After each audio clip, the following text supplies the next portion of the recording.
ਨਾ ਸਿਰਫ ਔਰਤਾਂ ਦੀ ਸੁਣਨ ਲਈ ਇਹ ਪ੍ਰੋਗਰਾਮ ਹੈ, ਸਗੋਂ ਜਿੰਨੇ ਸਾਡੇ ਵੀਰ ਨੇ ਇਹ ਪ੍ਰੋਗਰਾਮ ਸੁਣਦੇ, ਮੇਰੀ ਹਮੇਸ਼ਾ ਉਹਨਾਂ ਨੂੰ ਵੀ ਇਹੀ ਗੁਜ਼ਾਰਿਸ਼ ਹੁੰਦੀ ਹੈ, ਪ੍ਰੋਗਰਾਮ ਸੁਣਿਆ ਕਰੋ। ਜਦੋਂ ਕੋਈ ਔਰਤ ਇਸ ਪ੍ਰੋਗਰਾਮ ਦਾ ਖਾਸ ਕਰਕੇ ਹਿੱਸਾ ਬਣਾਈ ਜਾਂਦੀ ਹੈ, ਤੁਹਾਡੀ ਹੱਲਾਸ਼ੇਰੀ ਬਰਾਬਰ ਚਾਹੀਦੀ ਹੁੰਦੀ ਹੈ, ਕਿਉਂਕਿ ਇਹ ਕਿਸੇ ਤਰ੍ਹਾਂ ਦਾ ਕੋਈ ਕੰਪੀਟੀਸ਼ਨ ਨਹੀਂ ਹੈ, ਇਹ ਕੋਈ ਮੁਕਾਬਲਾ ਨਹੀਂ ਹੈ, ਇਹ ਇੱਕ ਦੂਸਰੇ ਨੂੰ ਸਮਰਥਨ ਦੇਣ ਦੀ ਗੱਲ ਹੈ, ਸਪੋਰਟ ਕਰਨ ਦੀ ਗੱਲ ਹੈ। ਜਦੋਂ ਕੋਈ ਔਰਤ ਕਿਸੇ ਮੁਕਾਮ 'ਤੇ ਪਹੁੰਚਦੀ ਹੈ, ਉਹਦੇ ਪਿੱਛੇ ਵੀ ਬਹੁਤ ਸਾਰੇ ਵਿਅਕਤੀਆਂ ਦਾ ਹੱਥ ਹੁੰਦਾ ਹੈ, ਜਿਹਦੇ ਵਿੱਚ ਆਦਮੀ ਵੀ ਬਰਾਬਰ ਹਿੱਸੇਦਾਰੀ ਪਾਉਂਦੇ ਨੇ।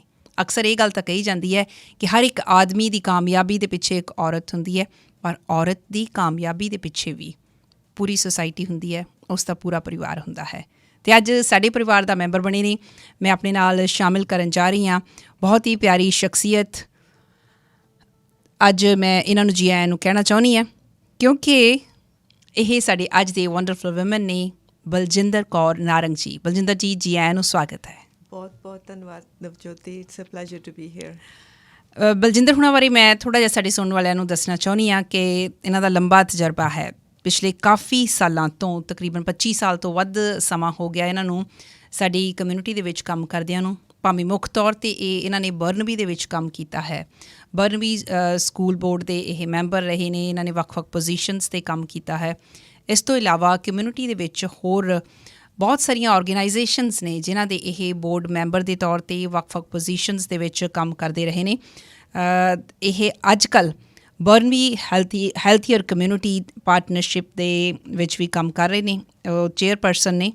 ਇੱਕ ਹੋਰ ਸੁਸਾਇਟੀ ਹੈ ਦ ਨਿਊ ਵਿਸਟਾ ਸੁਸਾਇਟੀ, ਉਸ ਦੇ ਟਰਸਟੀ ਵੀ ਨੇ। ਅਤੇ ਆਉਂਦੇ ਸਮੇਂ ਦੇ ਵਿੱਚ ਇਹ ਬਰਨਬੀ ਦੇ ਵਿੱਚ ਕੌਂਸਲਰ ਦੀ ਇਲੈਕਸ਼ਨ ਦੇ ਲਈ ਵੀ ਲੜ ਰਹੇ ਨੇ, ਖੜ੍ਹੇ ਹੋ ਰਹੇ ਨੇ। ਅੱਜ ਇਸ ਪ੍ਰੋਗਰਾਮ ਦੇ ਵਿੱਚ ਇਹ ਕਿਉਂ ਸ਼ਾਮਿਲ ਨੇ? ਯਕੀਨਨ ਤੌਰ ਦੇ ਉੱਤੇ ਇਸੇ ਲਈ ਸ਼ਾਮਿਲ ਨੇ ਕਿਉਂਕਿ ਇਹ ਇੱਕ ਮਜ਼ਬੂਤ ਔਰਤ ਹੈ। ਬਹੁਤ ਸਾਰੇ ਜਿਹੜੇ ਲੋਕ ਹੈ ਇਹਨਾਂ ਨੂੰ ਜਾਣਦੇ ਨੇ। ਇਹਨਾਂ ਦਾ ਜਿਹੜਾ ਪਰਿਵਾਰ ਹੈ ਉਹਨਾਂ ਨੂੰ ਵੀ ਤੁਸੀਂ ਜਾਣਦੇ ਹੋ। ਪਿਛਲੇ ਦਿਨ ਇਹਨਾਂ ਦਾ ਪਰਿਵਾਰ ਵੀ ਖਬਰਾਂ ਦੇ ਵਿੱਚ ਰਿਹਾ ਸੀ, ਉਹਦੇ ਬਾਰੇ ਵੀ ਆਪਾਂ ਜ਼ਰੂਰ ਗੱਲ ਕਰਾਂਗੇ। ਇੱਕ ਵਾਰੀ ਫਿਰ ਬਹੁਤ ਬਹੁਤ ਸਵਾਗਤ ਹੈ ਬਲਜਿੰਦਰ ਜੀ, ਜੀ ਆਇਆਂ ਨੂੰ। ਥੋੜ੍ਹਾ ਜਿਹਾ ਮਾਈਕ ਦੇ ਨੇੜੇ ਹੋ ਜਾਓ ਪਲੀਜ਼। ਬਹੁਤ ਬਹੁਤ ਸ਼ੁਕਰੀਆ ਤੁਹਾਡਾ ਨਵਜੋਤ। ਬਲਜਿੰਦਰ ਜੀ, ਮੈਨੂੰ ਤਾਂ ਅੱਜ ਬਹੁਤ ਖੁਸ਼ੀ ਹੋ ਰਹੀ ਹੈ। ਅਸੀਂ ਮਿਲ ਵੀ ਬਹੁਤ ਦਿਨਾਂ ਬਾਅਦ ਨਹੀਂ, ਬਹੁਤ ਸਾਲਾਂ ਬਾਅਦ ਮਿਲ ਰਹੇ ਹਾਂ। ਮੈਂ ਤੁਹਾਨੂੰ ਕਈ ਸਾਲਾਂ ਤੋਂ ਦੇਖਦੀ ਆ ਰਹੀ ਹਾਂ ਕਮਿਊਨਿਟੀ ਦੇ ਵਿੱਚ ਕੰਮ ਕਰਦਿਆਂ ਨੂੰ। ਅੱਜ ਸਭ ਤੋਂ ਪਹਿਲਾਂ ਤਾਂ ਮੈਂ ਉੱਥੋਂ ਹੀ ਸ਼ੁਰੂਆਤ ਕਰਨਾ ਚਾਹੁੰਦੀ ਹਾਂ ਜਿੱਥੋਂ ਅਸੀਂ ਅਕਸਰ ਸਾਨੂੰ ਪਤਾ ਹੀ ਨਹੀਂ ਹੁੰਦਾ ਕਿ ਇਹ ਵਿਅਕਤੀ ਕਿੱਥੋਂ ਉੱਠਿਆ ਅਤੇ ਕਿੱਥੇ ਤੱਕ ਪਹੁੰਚ ਗਿਆ। ਕੈਨੇਡਾ ਦੇ ਵਿੱਚ ਕਦੋਂ ਆਏ? ਕੈਨੇਡਾ ਵਿੱਚ ਅਸੀਂ 1990 ਦੇ ਮੇਰੇ ਖਿਆਲ ਦਸੰਬਰ 30 ਨੂੰ ਆਏ ਹਾਂ। ਸੋ ਮੈਨੂੰ ਹਮੇਸ਼ਾ ਯਾਦ ਰਹਿੰਦਾ ਕਿ 1990 ਕਿ 91। ਅੱਛਾ। ਸੋ 1991 'ਤੇ ਅਸੀਂ ਆਏ ਹਾਂ। ਪਹਿਲਾਂ ਹੈਲੀਫੈਕਸ ਆਏ ਸੀਗੇ। ਅੱਛਾ। ਅਤੇ ਹੈਲੀਫੈਕਸ ਅਸੀਂ 3 ਸਾਲ ਰਹੇ। 3.5 ਸਾਲ ਫਿਰ 94 ਵਿੱਚ ਅਸੀਂ BC ਵਿੱਚ ਆਏ ਹਾਂ। ਅਤੇ 95 'ਤੇ ਅਸੀਂ ਬਰਨਬੀ 'ਚ ਹਾਂ।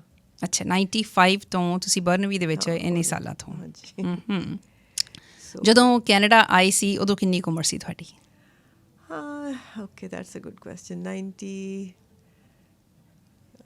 ਦੇਖੋ, ਮੇਰਾ ਜਨਮ 53 ਦਾ ਹੈਗਾ। ਅਸੀਂ ਸਾਲਾਂ ਦੇ ਚੱਕਰ 'ਚ ਪੈਂਦੇ ਹੀ ਨਹੀਂ। ਅਸੀਂ ਸਾਲਾਂ ਦੇ ਚੱਕਰ, ਮੇਰਾ ਪੁੱਛਣ ਦਾ ਪਰਪਜ਼ ਇਹ ਹੈ ਕਿ ਜਦੋਂ ਤੁਸੀਂ ਇੰਡੀਆ ਤੋਂ ਆਏ ਸੀ, ਤੁਸੀਂ ਹੈਲੀਫੈਕਸ ਪਹੁੰਚੇ। ਤੁਸੀਂ ਇੰਡੀਆ ਤੋਂ ਨਹੀਂ ਆਏ ਸੀ? ਮੇਰਾ ਜਨਮ ਜਿਹੜਾ ਨਾ ਅਫਰੀਕਾ ਦਾ ਵਾ। ਵਾਓ ਦੇਖੋ, ਮੈਂ ਜ਼ੂਮ ਕਰਕੇ ਬੈਠੀ ਇੰਨੇ ਸਾਲਾਂ ਤੋਂ ਕਿ ਤੁਸੀਂ ਇੰਡੀਆ ਤੋਂ ਆਏ ਹੋ।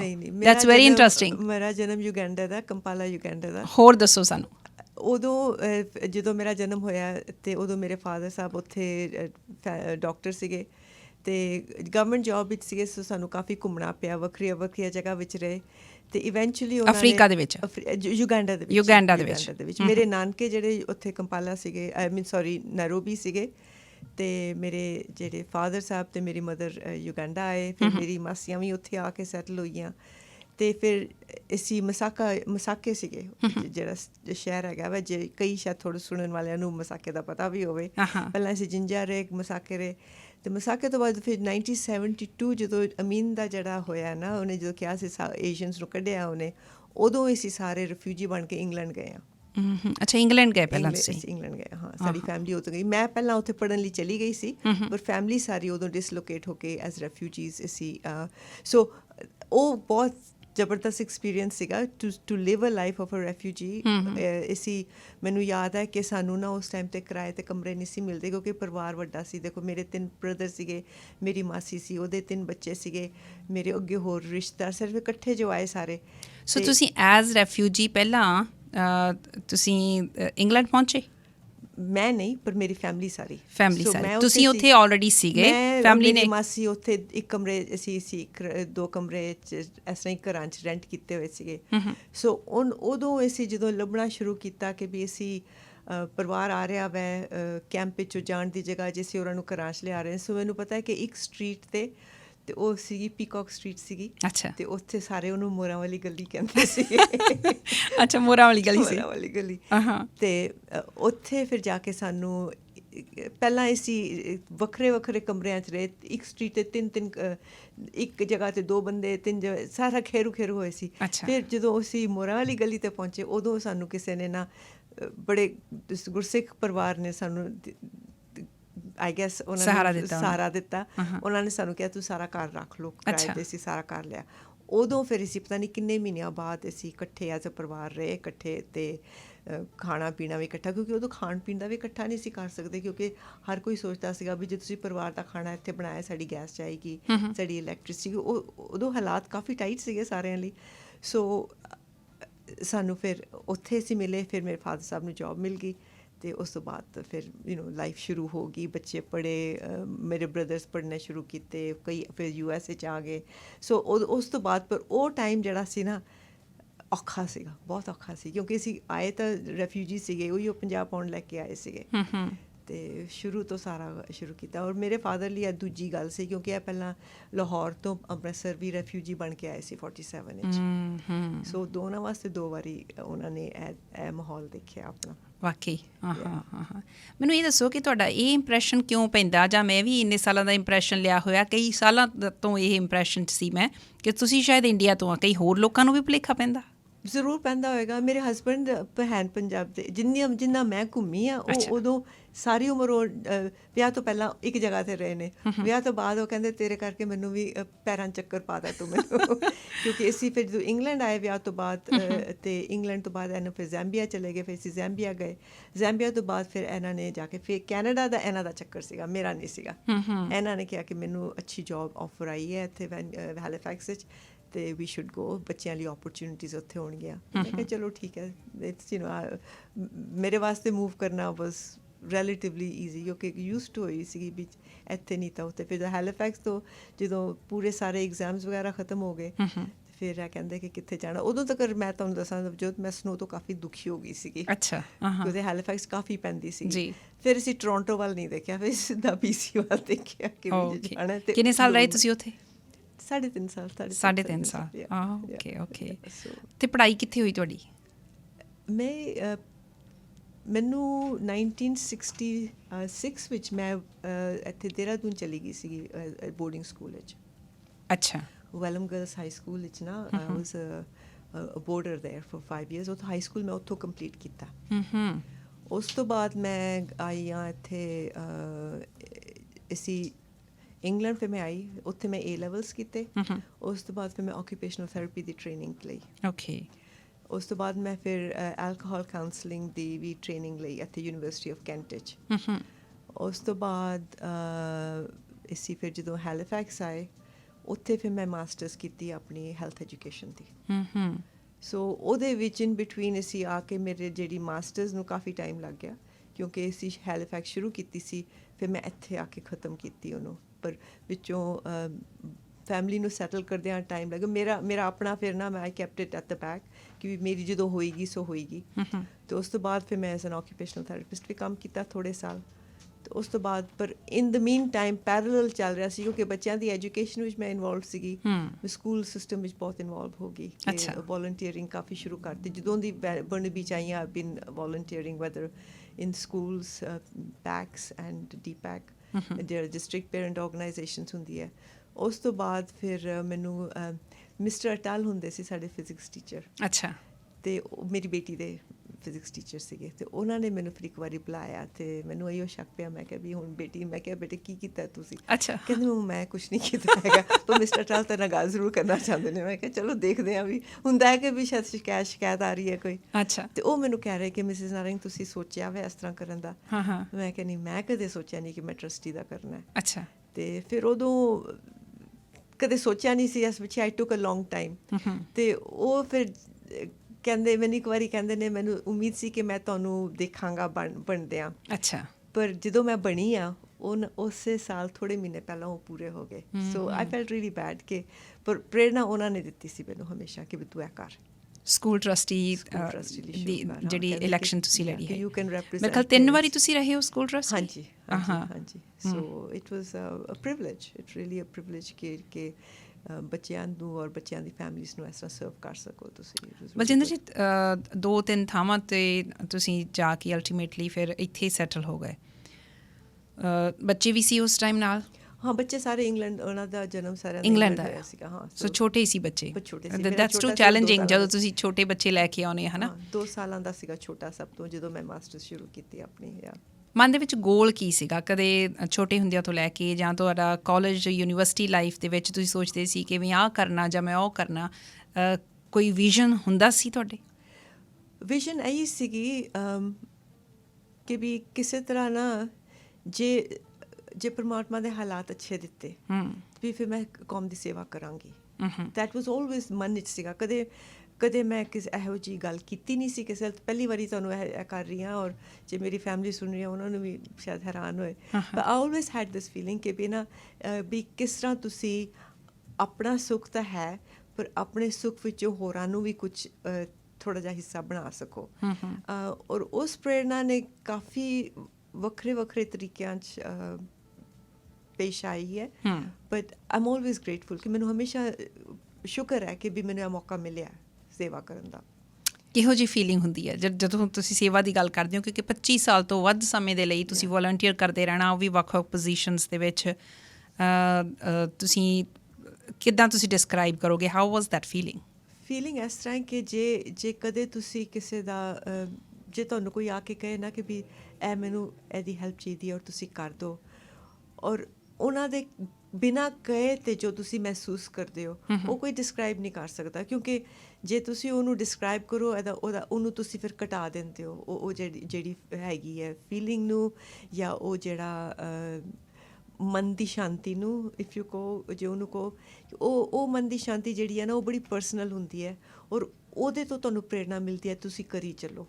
ਕਿਉਂਕਿ ਜੇ ਅਸੀਂ ਉਹੀਓ ਕੰਮ ਕਰਦੇ ਹਾਂ ਜਿਹਦੇ ਸਾਨੂੰ ਸੁਕਾਨ ਮਿਲਦਾ, ਜੇ ਨਹੀਂ ਮਿਲਦਾ ਤਾਂ ਫਿਰ ਛੱਡ ਦੇਈਦਾ ਵਾ। ਕਿਉਂਕਿ ਕਿੰਨੀ ਕੁ ਵਾਰੀ ਤੁਸੀਂ ਕਹੋਗੇ ਨਹੀਂ ਛੱਡ ਕੇ ਦੇਖਿਆ ਤੇ ਕੰਮ ਖਰਾਬ ਹੀ ਹੁੰਦਾ। ਸੋ ਹਮੇਸ਼ਾ ਮੇਰਾ ਐਕਸਪੀਰੀਅੰਸ ਰਿਹਾ ਜਿੱਥੇ ਵੀ, ਭਾਵੇਂ ਥੋੜ੍ਹਾ ਭਾਵੇਂ ਵੱਡਾ, ਜਿੱਥੇ ਵੀ ਮੈਂ ਕੀਤਾ, ਜਿਨ੍ਹਾਂ ਦੇ ਨੂੰ ਵੀ ਮੈਂ ਰੀਚ ਆਊਟ ਕੀਤਾ ਵਾ, ਉਹਨਾਂ ਦੇ ਕੀ ਕਹਿੰਦੇ ਨੇ ਇੰਟਰੈਕਸ਼ਨ ਦੇ ਨਾਲ ਮੈਨੂੰ ਹਮੇਸ਼ਾ ਪ੍ਰੇਰਨਾ ਮਿਲੀ ਹੈ, ਅਤੇ ਆਈ ਹੈਵ ਕੰਟੀਨਿਊਡ। ਨਹੀਂ ਤਾਂ ਫਿਰ ਮੈਂ ਨਹੀਂ ਸੀ ਕਰਨਾ। So I don't know if that answers ਕੀ ਫੀਲਿੰਗ ਹੈਗੀ ਆ। Feeling is something that it's very personal, and to describe it would take it away from the actual thing. ਔਰਤ ਦੇ ਤੌਰ 'ਤੇ ਮੈਂ ਜੇ ਦੇਖਣਾ ਚਾਹੁੰਦੀ ਹਾਂ, ਮੈਨੂੰ ਇਸ ਤਰ੍ਹਾਂ ਲੱਗਦਾ ਕਿ ਤੁਹਾਡੀ ਕਹਾਣੀ ਕੋਈ ਵੀ ਜਦੋਂ ਸੁਣਦਾ ਹੈ ਨਾ, ਕਿ ਇੱਕ ਥਾਂ ਤੋਂ ਫਿਰ ਦੂਜੀ ਥਾਂ 'ਤੇ ਜਾਣਾ, ਡਿਸਪਲੇਸ ਹੋਣਾ, ਫਿਰ ਤੁਸੀਂ ਆਪਣੇ ਆਪ ਨੂੰ ਮੁੜ ਕੇ ਐਸਟੈਬਲਿਸ਼ ਕਰਨਾ, ਫਿਰ ਐਸਟੈਬਲਿਸ਼ ਵੀ ਉਸ ਤਰੀਕੇ ਦੇ ਨਾਲ ਕਰਨਾ ਕਿ ਤੁਸੀਂ ਦੂਸਰਿਆਂ ਨੂੰ ਵੀ ਐਸਟੈਬਲਿਸ਼ ਕਰਨ ਦੇ ਵਿੱਚ ਮਦਦ ਕਰ ਸਕੋ। ਇਹ ਕਾਫੀ ਚੈਲੰਜਿੰਗ ਜਿਹਾ ਕੰਮ ਲੱਗਦਾ। ਤੁਹਾਡਾ ਤਜਰਬਾ ਕੀ ਕਹਿੰਦਾ? ਚੈਲੰਜਿੰਗ ਸ਼ੁਰੂ ਵਿੱਚ ਜ਼ਰੂਰ ਹੁੰਦਾ ਵੈ, ਕਿਉਂਕਿ ਤੁਹਾਨੂੰ ਆਪ ਪਹਿਲਾਂ ਤਾਂ ਮੇਰਾ ਫੋਕਸ ਪਹਿਲਾਂ ਸੀ ਕਿ ਵੀ ਬੱਚਿਆਂ ਨੂੰ ਸੈਟਲ ਕਰਨ ਦਾ, ਔਰ ਫਿਰ ਬੱਚਿਆਂ ਨੂੰ ਸੈਟਲ ਕਰਦਿਆਂ ਤੁਸੀਂ। ਬੱਚੇ ਕਿੰਨੀ ਉਮਰ ਦੇ ਸੀ ਜਦੋਂ ਇੱਥੇ ਆਏ? ਜਦੋਂ ਛੋਟਾ ਤੁਸੀਂ ਬੱਚਾ ਦੱਸਿਆ 2 ਸਾਲ ਦਾ ਸੀ। ਉਹ ਤਾਂ ਕੈਨੇਡਾ, ਉੱਥੇ ਹੈਲੀਫੈਕਸ ਸੀਗਾ 2 ਸਾਲ। ਇੱਥੇ ਜਦੋਂ ਆਇਆ ਉਹਨੇ ਐਲੀਮੈਂਟਰੀ ਸਕੂਲ ਸ਼ੁਰੂ ਕੀਤਾ ਸੀਗਾ, ਅਤੇ ਵੱਡਾ ਜਿਹੜਾ ਬੇਟਾ ਸੀ ਉਹ ਮੇਰੇ ਖਿਆਲ ਐਲੀਮੈਂਟਰੀ ਸਕੂਲ ਦੇ ਐਂਡ ਸ਼ੁਰੂ ਕੀਤਾ ਸੀ। 4 ਸਾਲ ਦਾ ਫ਼ਰਕ ਹੈਗਾ ਵੈ। ਸੋ ਮੈਂ ਖਿਆਲ ਗ੍ਰੇਡ ਜਦੋਂ ਸ਼ੁਰੂ ਕੀਤਾ ਇਹਨੇ ਉਹ ਗ੍ਰੇਡ 4 ਵਿੱਚ ਸੀਗਾ, ਅਤੇ ਬਿਟੀਆ ਸਾਡੀ ਜਿਹੜੀ ਸੀਗੀ ਉਹ ਹਾਈ ਸਕੂਲ ਵਿੱਚ ਚਲੀ ਗਈ ਸੀਗੀ। ਅਤੇ ਉੱਥੇ ਉਹਨੂੰ ਗ੍ਰੇਡ 8 ਵਿੱਚ ਸ਼ੁਰੂ ਕੀਤਾ ਸੀ ਉੱਥੇ। ਇਹ ਸਵਾਲ ਪੁੱਛਣ ਦਾ ਮੇਰਾ ਪਰਪਸ ਇਹ ਹੈ ਕਿ ਬਹੁਤ ਸਾਰੇ ਨਵੇਂ ਇਮੀਗ੍ਰੈਂਟਸ ਆਉਂਦੇ ਆ, ਬੱਚਿਆਂ ਨੂੰ ਨਾਲ ਲੈ ਕੇ ਆਉਂਦੇ ਆ, ਬਹੁਤ ਵਾਰੀ ਉਹ ਇਸ ਗੱਲ ਨੂੰ ਮਹਿਸੂਸ ਕਰਦੇ ਆ ਕਿ ਬੱਚੇ ਛੋਟੇ ਆ, ਅਸੀਂ ਬਹੁਤ ਕੁਝ ਕਰਨਾ ਚਾਹੁੰਦੇ ਆ, ਅਸੀਂ ਕਰ ਨਹੀਂ ਸਕਦੇ। ਅਲਟੀਮੇਟਲੀ ਫਿਰ ਗੱਲਾਂ ਇਹ ਹੁੰਦੀਆਂ ਕਿ ਅਸੀਂ ਬੱਚਿਆਂ ਦੇ ਲਈ ਹੀ ਤਾਂ ਕਰਨਾ ਚਾਹੁੰਦੇ ਸਾਰਾ ਕੁਝ, ਆਪਣੇ ਆਪ ਬਾਰੇ ਅਸੀਂ ਆਪਣੇ ਆਪ ਨੂੰ ਪਿੱਛੇ ਰੱਖ ਲਈਦਾ ਹੈ ਨਾ। ਜਿਹੜੇ ਸਾਡੇ ਨਵੇਂ ਇਮੀਗ੍ਰੈਂਟਸ ਆ ਜਿਨ੍ਹਾਂ ਨੂੰ ਕੋਈ ਸਪੋਰਟ ਨਹੀਂ ਹੈਗੀ, ਮੈਂ ਖਾਸ ਕਰਕੇ ਤਾਂ ਪੁੱਛ ਰਹੀ ਹੈਗੀ ਹਾਂ ਕਿ ਤੁਹਾਡਾ ਉਹ ਟਾਈਮ ਪੀਰੀਅਡ ਕਿਹੋ ਜਿਹਾ ਸੀ ਜਦੋਂ ਛੋਟੇ ਬੱਚਿਆਂ ਦੇ ਨਾਲ ਤੁਸੀਂ ਪੜ੍ਹੇ ਵੀ ਜਾਂ ਤੁਸੀਂ ਮਿਹਨਤ ਕੀਤੀ? ਪੜ੍ਹਨਾ ਔਖਾ ਲੱਗਿਆ ਸੀਗਾ ਉਦੋਂ, ਦੈਟ ਵਾਜ਼ ਰੀਅਲੀ ਹਾਰਡ, ਕਿਉਂਕਿ ਮੈਂ ਕੱਲ੍ਹ ਹੀ ਹੱਸ ਰਹੀ ਸੀ ਕਿਸੇ ਨੂੰ, ਮੈਂ ਕਿਹਾ ਕਿ ਮੈਂ ਨਾ ਸਾਰਿਆਂ ਨੂੰ ਡਿਨਰ ਕਰਕੇ ਰਾਤ ਨੂੰ ਫਿਰ ਮੈਂ ਜਾਂਦੀ ਸੀ ਲਾਇਬ੍ਰੇਰੀ ਵਿੱਚ। ਅੱਛਾ। ਔਰ ਉਸ ਟਾਈਮ 'ਤੇ ਤੁਸੀਂ ਮੰਨੋਗੇ ਨਹੀਂ, ਲਾਇਬ੍ਰੇਰੀ ਵਿੱਚ ਜਾ ਕੇ ਮੈਨੂੰ ਕੰਪਿਊਟਰ ਸਿਸਟਮ ਬਿਲਕੁਲ ਨਹੀਂ ਸੀ ਆਉਂਦਾ। ਆਈ ਡਿਡਨਟ ਨੋ ਕਿ ਜੇ ਤੁਸੀਂ ਆਰਟੀਕਲ ਸਰਚ ਕਰਨੇ ਸੀਗੇ ਤੁਹਾਨੂੰ ਲਾਇਬ੍ਰੇਰੀ 'ਚੋਂ ਵੀ ਸਰਚ ਕਰਨ ਲਈ ਤੁਹਾਨੂੰ ਕੰਪਿਊਟਰ ਦੇ ਅੱਗੇ ਜਾ ਕੇ ਪਤਾ ਕਰ, ਇਟ ਵਾਜ਼ ਰੀਅਲੀ ਹਾਰਡ। ਇੱਥੋਂ ਤੱਕ ਕਿ ਮੈਨੂੰ ਵਰਡ ਪ੍ਰੋਸੈਸਿੰਗ ਨਹੀਂ ਸੀ ਆਉਂਦੀ ਅਤੇ ਮੈਂ ਆਪਣੇ ਜਿਹੜੇ ਪੇਪਰ ਸੀਗੇ ਕਿਸੇ ਕੋਲੋਂ ਟਾਈਪ ਕਰਵਾਉਂਦੀ ਸੀਗੀ, and I wood pay them for it. ਅੱਛਾ। ਸੋ ਉਸ ਟਾਈਮ ਤੋਂ ਮੈਂ ਹੁਣ ਸੋਚਦੀ ਹਾਂ, ਮੈਂ ਕਿਹਾ ਹੁਣ ਤਾਂ ਕਦੇ ਸੋਚੀਦਾ ਹੀ ਨਹੀਂ ਕਿ ਵੀ ਕੋਈ ਕਿਸੇ ਕੋਲੋਂ ਤੁਸੀਂ ਆਪ ਹੀ ਕਰੀ ਜਾਂਦੇ ਹੋ। ਜੇ ਸਲੋ ਬੱਚੇ ਕਹਿੰਦੇ mum you very slow, doesn't matter, ਮੈਂ ਕਰ ਲਾਂਗੀ ਆਪਣਾ। ਪਰ ਸੋ ਇਟ ਵਾਜ਼ ਚੈਲੰਜਿੰਗ, ਕਿਉਂਕਿ ਮੈਨੂੰ ਸਾਰਾ 78 ਵਿੱਚ ਮੈਂ 77 ਵਿੱਚ ਗ੍ਰੈਜੂਏਟ ਹੋਈ ਸੀਗੀ। ਅੱਛਾ। 78 ਤੋਂ ਬਾਅਦ 92 ਵਿੱਚ ਜਾ ਕੇ ਮਾਸਟਰਸ ਕਰਨੀ, it was a long period. ਔਰ ਉਸ ਤੋਂ ਬਾਅਦ ਨਾਲੇ OT ਦਾ ਵੀ ਸਾਰਾ ਐਗਜ਼ਾਮ ਦੁਬਾਰਾ ਕਰਨੇ ਪਏ, ਕਿਉਂਕਿ ਇੰਗਲੈਂਡ ਦਾ ਲਾਇਸੈਂਸ ਇੱਥੇ ਨਹੀਂ ਸੀ ਵਰਤ ਸਕਦੀ। I had to upgrade it. So from that point view it was very education ਵੱਲੋਂ ਇਟ ਵਾਜ਼ ਵੈਰੀ ਚੈਲੰਜਿੰਗ। ਔਰ ਫਿਰ ਬੱਚਿਆਂ ਲਈ ਹੁਣ ਇੱਕ ਹੋਰ ਹੈਗੀ ਹੈ, ਜਦੋਂ ਅਸੀਂ ਇੰਗਲੈਂਡ ਸੀਗੇ ਨਾ, ਅਸੀਂ ਬੱਚਿਆਂ ਨੂੰ ਲੈ ਕੇ ਜਾਈਦਾ ਸੀਗਾ, ਸਕੂਲ ਛੱਡ ਦਈਦਾ ਸੀਗਾ ਅਤੇ ਪਿਕ ਕਰ ਲਈਦਾ ਸੀਗਾ, ਬਾਕੀ ਕੁਛ ਨਹੀਂ ਸੀ ਕਰੀਦਾ। ਅਤੇ ਇਸ ਤਰ੍ਹਾਂ ਹੀ ਨਾ ਮੈਂ ਫਿਰ ਬੱਚਿਆਂ ਨੂੰ ਸਕੂਲ ਸਵੇਰੇ ਛੱਡਣ ਜਾਣਾ ਅਤੇ ਵਾਪਸ ਪਿਕ ਕਰਨਾ। ਅਤੇ ਇੱਕ ਲੇਡੀ ਨਾ ਮੈਨੂੰ ਫਿਰ ਦੁਪਹਿਰੇ ਆਈ ਇੱਕ ਦਿਨ ਮੈਨੂੰ ਮਿਲਣ, ਕਹਿੰਦੀ ਮੈਂ ਆਉਣਾ, ਮੈਂ ਜਾਣਦੀ ਸੀ ਬਾਹਰੋਂ ਅਤੇ ਕਹਿੰਦੀ ਮੈਂ ਤੈਨੂੰ ਪੁੱਛਣਾ ਹੈ ਕਿ ਵੀ ਤੂੰ ਆਉਂਦੀ ਹੈ, ਅਸੀਂ ਸਾਰੇ ਦੇਖਦੇ ਹਾਂ ਤੂੰ ਆਉਂਦੀ ਹੈ, ਬੱਚਿਆਂ ਨੂੰ ਛੱਡਦੀ ਹਾਂ ਅਤੇ ਤੂੰ ਚਲ ਜਾਂਦੀ, ਤੂੰ ਲੈਣ ਆਉਂਦੀ ਹੈ, ਵੀ ਤੂੰ ਅੰਦਰ ਕਿਉਂ ਨਹੀਂ ਆਉਂਦੀ? ਮੈਂ ਕਿਹਾ ਮੈਂ ਅੰਦਰ ਕਿਉਂ ਆਵਾਂਗੀ, ਕਿਸ ਪਿੱਛੇ ਆਵਾਂਗੀ? ਪਰ ਕਹਿੰਦੀ ਕਿਉਂ ਨਹੀਂ ਆਉਂਦੀ? ਮੈਂ ਕਿਹਾ ਵੀ ਮੈਨੂੰ ਲੱਗਦਾ ਕਿ ਵੀ ਇਸ ਤਰ੍ਹਾਂ। ਕਹਿੰਦੀ ਨਹੀਂ ਇੱਥੇ ਬੱਚਿਆਂ ਦੀ ਐਜੂਕੇਸ਼ਨ ਵਿੱਚ ਪੇਰੈਂਟਸ ਨੂੰ ਇਨਵੋਲਵ ਹੋਣਾ ਪੈਂਦਾ ਹੈ, because you are the best advocate for your child, ਕਿਉਂਕਿ ਤੁਸੀਂ ਆਪਣੇ ਬੱਚੇ ਨੂੰ ਜਾਣਦੇ ਹੋ, ਉਹਦੀ ਵਕਾਲਤ ਤੁਸੀਂ ਜਿੰਨੀ ਕਰ ਸਕਦੇ ਹੋ ਹੋਰ ਕੋਈ ਨਹੀਂ ਕਰ ਸਕਦਾ। ਇਹ ਗੱਲ ਨਾ ਮੈਨੂੰ ਬੈਠ ਗਈ ਕਿ ਵੀ ਇਹ ਗੱਲ ਵਾਕਈ ਸਹੀ ਹੈਗੀ ਹੈ। ਸੋ ਉਦੋਂ ਦੀ ਮੈਂ ਇਨਵੋਲਵ ਹੋਈ ਸਕੂਲਸ ਵਿੱਚ। ਫਿਰ ਮੈਨੂੰ ਮਹਿਸੂਸ ਹੋਇਆ ਜਦੋਂ ਇੱਥੇ ਵੈਨਕੂਵਰ ਇੱਥੇ ਬਰਨਬੀ ਆ ਕੇ ਕਿ ਵੀ ਬੜੇ ਪੇਰੈਂਟਸ ਨੇ ਜਿਸ ਤਰ੍ਹਾਂ ਤੁਸੀਂ ਡਿਸਕ੍ਰਾਈਬ ਕਰ ਰਹੇ ਹੋ ਕਿ ਉਹਨਾਂ ਕੋਲ ਟਾਈਮ ਨਹੀਂ ਹੈਗਾ, ਉਹਨਾਂ ਦੀਆਂ ਮਜਬੂਰੀਆਂ ਨੇ, ਉਹ ਆਪਣੇ ਬੱਚਿਆਂ ਦੀ ਵਕਾਲਤ ਨਹੀਂ ਕਰ ਸਕਦੇ। ਸੋ ਮੈਂ ਕਿਹਾ ਵੀ ਮੇਰਾ ਕੀ ਫਾਇਦਾ ਜੇ ਮੈਂ ਇੰਨਾ ਕੁਝ ਸਿੱਖਿਆ ਵੀ ਹੈਗਾ ਵੈ ਜੇ ਮੈਂ ਉਹਨਾਂ ਬੱਚਿਆਂ ਦੀ ਵਕਾਲਤ ਨਹੀਂ ਕਰ ਸਕਦੀ। So that gave me motivation ਕਿ ਵੀ ਹੋਰਾਂ ਬੱਚਿਆਂ ਦੀ ਜੇ ਜਿਨ੍ਹਾਂ ਦੇ ਪੇਰੈਂਟਸ ਆਪ ਨਹੀਂ ਕਰ ਸਕਦੇ ਉਹਨਾਂ ਦੀ ਆਵਾਜ਼ ਬਣ ਕੇ ਤੁਸੀਂ ਅੱਗੇ ਜਾਓ। And that really resonated. Community ਨੇ ਅਪਰੀਸ਼ੀਏਟ ਕੀਤਾ, ਕਿਉਂਕਿ ਬੜੇ ਫਿਰ ਲੋਕ ਆਉਂਦੇ ਸੀ, ਫੋਨ ਕਰਦੇ ਸੀਗੇ, ਇੱਥੋਂ ਤੱਕ ਕਿ ਜਿਸ ਤਰ੍ਹਾਂ ਹੁਣ ਤੁਸੀਂ ਕਹੋ ਕਿ ਰੇਸ ਵਿੱਚ ਕਰੋ, ਬੀਇੰਗ ਆਪਣੀ ਪੰਜਾਬੀ ਬਰਾਊਨ ਰੰਗ ਦੀ, ਜਸਟ ਟੂ ਡਿਸਕ੍ਰਾਈਬ ਇਟ, ਕਾਫੀ ਹੋਰ ਭਾਈਚਾਰੇ ਦੇ ਜਿਹੜੇ ਨਾਨ ਵਾਈਟ ਭਾਈਚਾਰੇ ਦੀਆਂ ਮਾਵਾਂ ਸੀ ਨਾ, ਉਹ ਆਉਂਦੀਆਂ ਸੀ, ਕਹਿੰਦੇ ਤੇਰੇ ਨਾਲ ਗੱਲ ਕਰਨੀ ਹੈ ਕਿਉਂਕਿ ਸਾਨੂੰ ਲੱਗਦਾ ਤੂੰ ਸਾਨੂੰ ਸਮਝ ਜਾਏਂਗੀ। ਅੱਛਾ। ਐਂਡ ਦੈਟ ਹੁਣ ਤੁਸੀਂ ਕਹਿੰਦੇ ਕੀ ਮਿਲਦਾ, ਇਹ ਮਹਿਸੂਸ ਹੁੰਦਾ ਸੀਗਾ ਕਿ ਵੀ ਕਿਸੇ ਕੋਈ ਅਣਜਾਣਾ ਆ ਕੇ ਮੈਨੂੰ ਕਵੇ ਕਿ ਸਾਨੂੰ ਨਾ ਤੇਰੇ 'ਤੇ ਵਿਸ਼ਵਾਸ ਹੈਗਾ, ਤੂੰ ਸਾਡੀ ਗੱਲ ਕਰੇਂਗੀ। ਔਰ ਇਹ ਨਹੀਂ ਸੀ ਹੁੰਦਾ ਕਿ ਤੂੰ ਇਸ ਤਰ੍ਹਾਂ ਕਰ ਜਾਂ ਉਸ ਤਰ੍ਹਾਂ ਕਰ, ਉਹਨਾਂ ਨੂੰ ਇਹ ਸੀਗਾ ਵੀ ਤੂੰ ਸਾਡੀ ਗੱਲ ਕਰ ਅੱਗੇ ਜਾ ਕੇ, ਸਾਡੇ ਬਿਹਾਫ 'ਤੇ ਗੱਲ ਕਰ। ਕਾਫੀ ਵਾਰੀ ਸੋਲਵ ਹੋ ਜਾਂਦੀ ਸੀ, ਕਈ ਵਾਰੀ ਨਹੀਂ ਸੀ ਸੋਲਵ ਹੁੰਦੀ ਸੀ, ਪਰ ਕਹਿੰਦੇ ਸੀਗੇ ਕਿ ਸਾਨੂੰ ਸਮਝ ਆ ਗਈ ਹੈ ਕਿ ਕਿਉਂ ਨਹੀਂ ਇਹ ਕਰ ਹੋ ਸਕਦੀ। ਦੈਟ ਵਾਜ਼ ਇਨਫ, ਉਹਨਾਂ ਨੂੰ ਸਮਝ ਆ ਗਈ ਸੀ। ਸੋ ਇਹੋ ਜਿਹੀਆਂ ਛੋਟੀਆਂ ਗੱਲਾਂ 'ਤੇ ਨਾ ਬਿਲਡਅਪ ਹੋਇਆ ਜਿਹੜਾ ਕਰੀਅਰ। ਜੀ ਥੋੜ੍ਹਾ ਜਿਹਾ ਸਾਡੇ ਸੁਣਨ ਵਾਲਿਆਂ ਨੂੰ ਇਹ ਦੱਸੋ ਕਿ ਕਿਹੋ ਜਿਹੀਆਂ ਆਰਗੇਨਾਈਜੇਸ਼ਨਸ ਦੇ ਨਾਲ ਤੁਸੀਂ ਜੁੜੇ ਤਾਂ ਕਿਵੇਂ ਜੁੜੇ ਰਹੇ, ਉਹਨਾਂ ਨਾਲ ਜਿਹੜਾ ਕਨੈਕਸ਼ਨ ਬਣਾਉਣ ਦਾ ਤੁਹਾਡਾ ਜਿਹੜਾ ਇਰਾਦਾ ਸੀ ਉਹ ਕੀ ਸੀ? ਹਾਂਜੀ, ਥੈਂਕ ਯੂ। ਸਭ ਤੋਂ ਪਹਿਲਾਂ ਜਿਹੜੀ ਹੈ ਨਾ ਆਰਗੇਨਾਈਜੇਸ਼ਨਸ, ਜਿਸ ਤਰ੍ਹਾਂ ਮੈਂ ਤੁਹਾਨੂੰ ਦੱਸਿਆ ਕਿ ਅਸੀਂ ਨਵੇਂ ਸੀਗੇ ਬਰਨਬੀ ਵਿੱਚ, ਅਤੇ ਉਸ ਟਾਈਮ 'ਤੇ ਨਾ ਸਿਟੀ ਨੇ ਸਾਰੇ ਪਾਸੇ ਐਡਵਰਟਾਈਜ਼ ਕਰ ਰਹੇ ਸੀਗੇ ਕਿ ਵੀ ਜਿਹੜਾ ਏਰੀਆ ਜਿੱਥੇ ਅਸੀਂ ਰਹਿੰਦੇ ਸੀ ਨਾ ਉਹ ਸੀਗਾ ਰਾਇਲ ਓਕ ਏਰੀਆ ਕਹਿੰਦੇ ਸੀਗੇ। ਅਤੇ ਉਸ ਟਾਈਮ 'ਤੇ ਸਿਟੀ ਜਿਹੜੀ ਹੈ ਨਾ ਕਮਿਊਨਿਟੀ ਕੰਸਲਟੇਸ਼ਨ ਕਰ ਰਹੀ ਸੀਗੀ ਤੇ ਉਹਨਾਂ ਨੇ ਰਿਕੁਐਸਟ ਭੇਜੀ ਕਿ ਵੀ ਸਾਨੂੰ ਸਿਟੀਜ਼ਨਸ ਚਾਹੀਦੇ ਨੇ 2 ਜਾਂ 3 ਸਿਟੀਜ਼ਨਸ ਚਾਹੀਦੇ ਨੇ ਜਿਹੜੇ ਸਾਡੀ ਰਾਇਲ ਓਕ ਐਡਵਾਈਜ਼ਰੀ ਕਮੇਟੀ 'ਤੇ ਕੰਮ ਕਰਨ।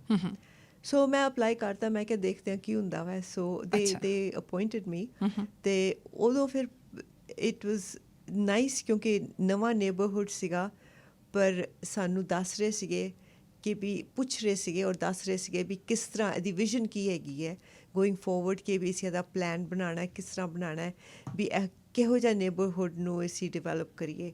ਸੋ ਉਹਦੇ ਨਾਲ ਨਾ ਇਟ ਵਾਜ਼ ਰੀਅਲੀ ਗੁੱਡ ਕਿਉਂਕਿ ਮੈਨੂੰ ਪਤਾ ਹੈ ਕਿ ਇੱਕ ਇਸ਼ੂ ਸੀਗਾ, ਕਿਉਂਕਿ ਸਕੂਲਾਂ ਵਿੱਚ ਇੱਕ ਇਸ਼ੂ ਸਾਡਾ ਚੱਲ ਰਿਹਾ ਸੀਗਾ ਕਿ ਜੋ ਸਕੂਲ ਹਾਈ ਸਕੂਲ ਜਾਓ ਨਾ ਉੱਥੇ ਲੱਗੀਆਂ ਹੁੰਦੇ ਨੇ ਨੋਟਿਸ ਬੋਰਡਸ ਲੱਗੇ ਹੁੰਦੇ ਨੇ ਅਤੇ ਇਲੈਕਟ੍ਰੋਨਿਕ ਵਾਲੇ ਵੀ ਹੁੰਦੇ ਨੇ ਵੀ, ਅਤੇ ਉਹ ਨਾ ਅਸੀਂ ਚਾਹੁੰਦੇ ਸੀ, ਸਾਡੇ ਪੇਰੈਂਟਸ ਚਾਹੁੰਦੇ ਸੀਗੇ ਕਿ ਅਸੀਂ ਉਹ ਇਲੈਕਟ੍ਰੋਨਿਕ ਲਗਾਈਏ। ਅੱਛਾ। ਅਤੇ ਅਸੀਂ ਸਕੂਲ ਬੋਰਡ ਨੂੰ ਕਹੀਦਾ ਸੀਗਾ, ਸਕੂਲ ਬੋਰਡ ਅੱਗੋਂ ਸਿਟੀ ਨੂੰ ਕਹਿੰਦਾ ਸੀ, ਸਿਟੀ ਕਹਿੰਦੀ ਸੀ ਕਿ ਨਹੀਂ ਸਾਡੇ ਬਾਇਲਾਜ਼ ਆ ਹੈਗੇ ਨੇ, ਸਕੂਲ ਬੋਰਡ ਸਾਨੂੰ ਕਹਿੰਦਾ ਸੀਗਾ ਕਿ ਵੀ ਬਾਇਲਾਜ਼ ਕਰਕੇ ਉਹ ਤੋਂ ਅਲਾਉ ਨਹੀਂ ਕਰਦੇ ਜੀ। ਅਸੀਂ ਕਿਹਾ ਵੀ ਬਾਇਲਾਜ਼ ਵੀ ਕੀ ਕੰਸਰਨਸ ਨੇ, ਉਹਨਾਂ ਨੇ ਕਿਹਾ ਸੇਫਟੀ ਹੈ, ਇਹ ਹੈ, ਉਹ ਹੈ। ਅਸੀਂ ਕਿਹਾ ਨਹੀਂ, ਅੱਛਾ ਚਲ ਠੀਕ ਹੈ, ਦੈਟਸ ਫਾਈਨ।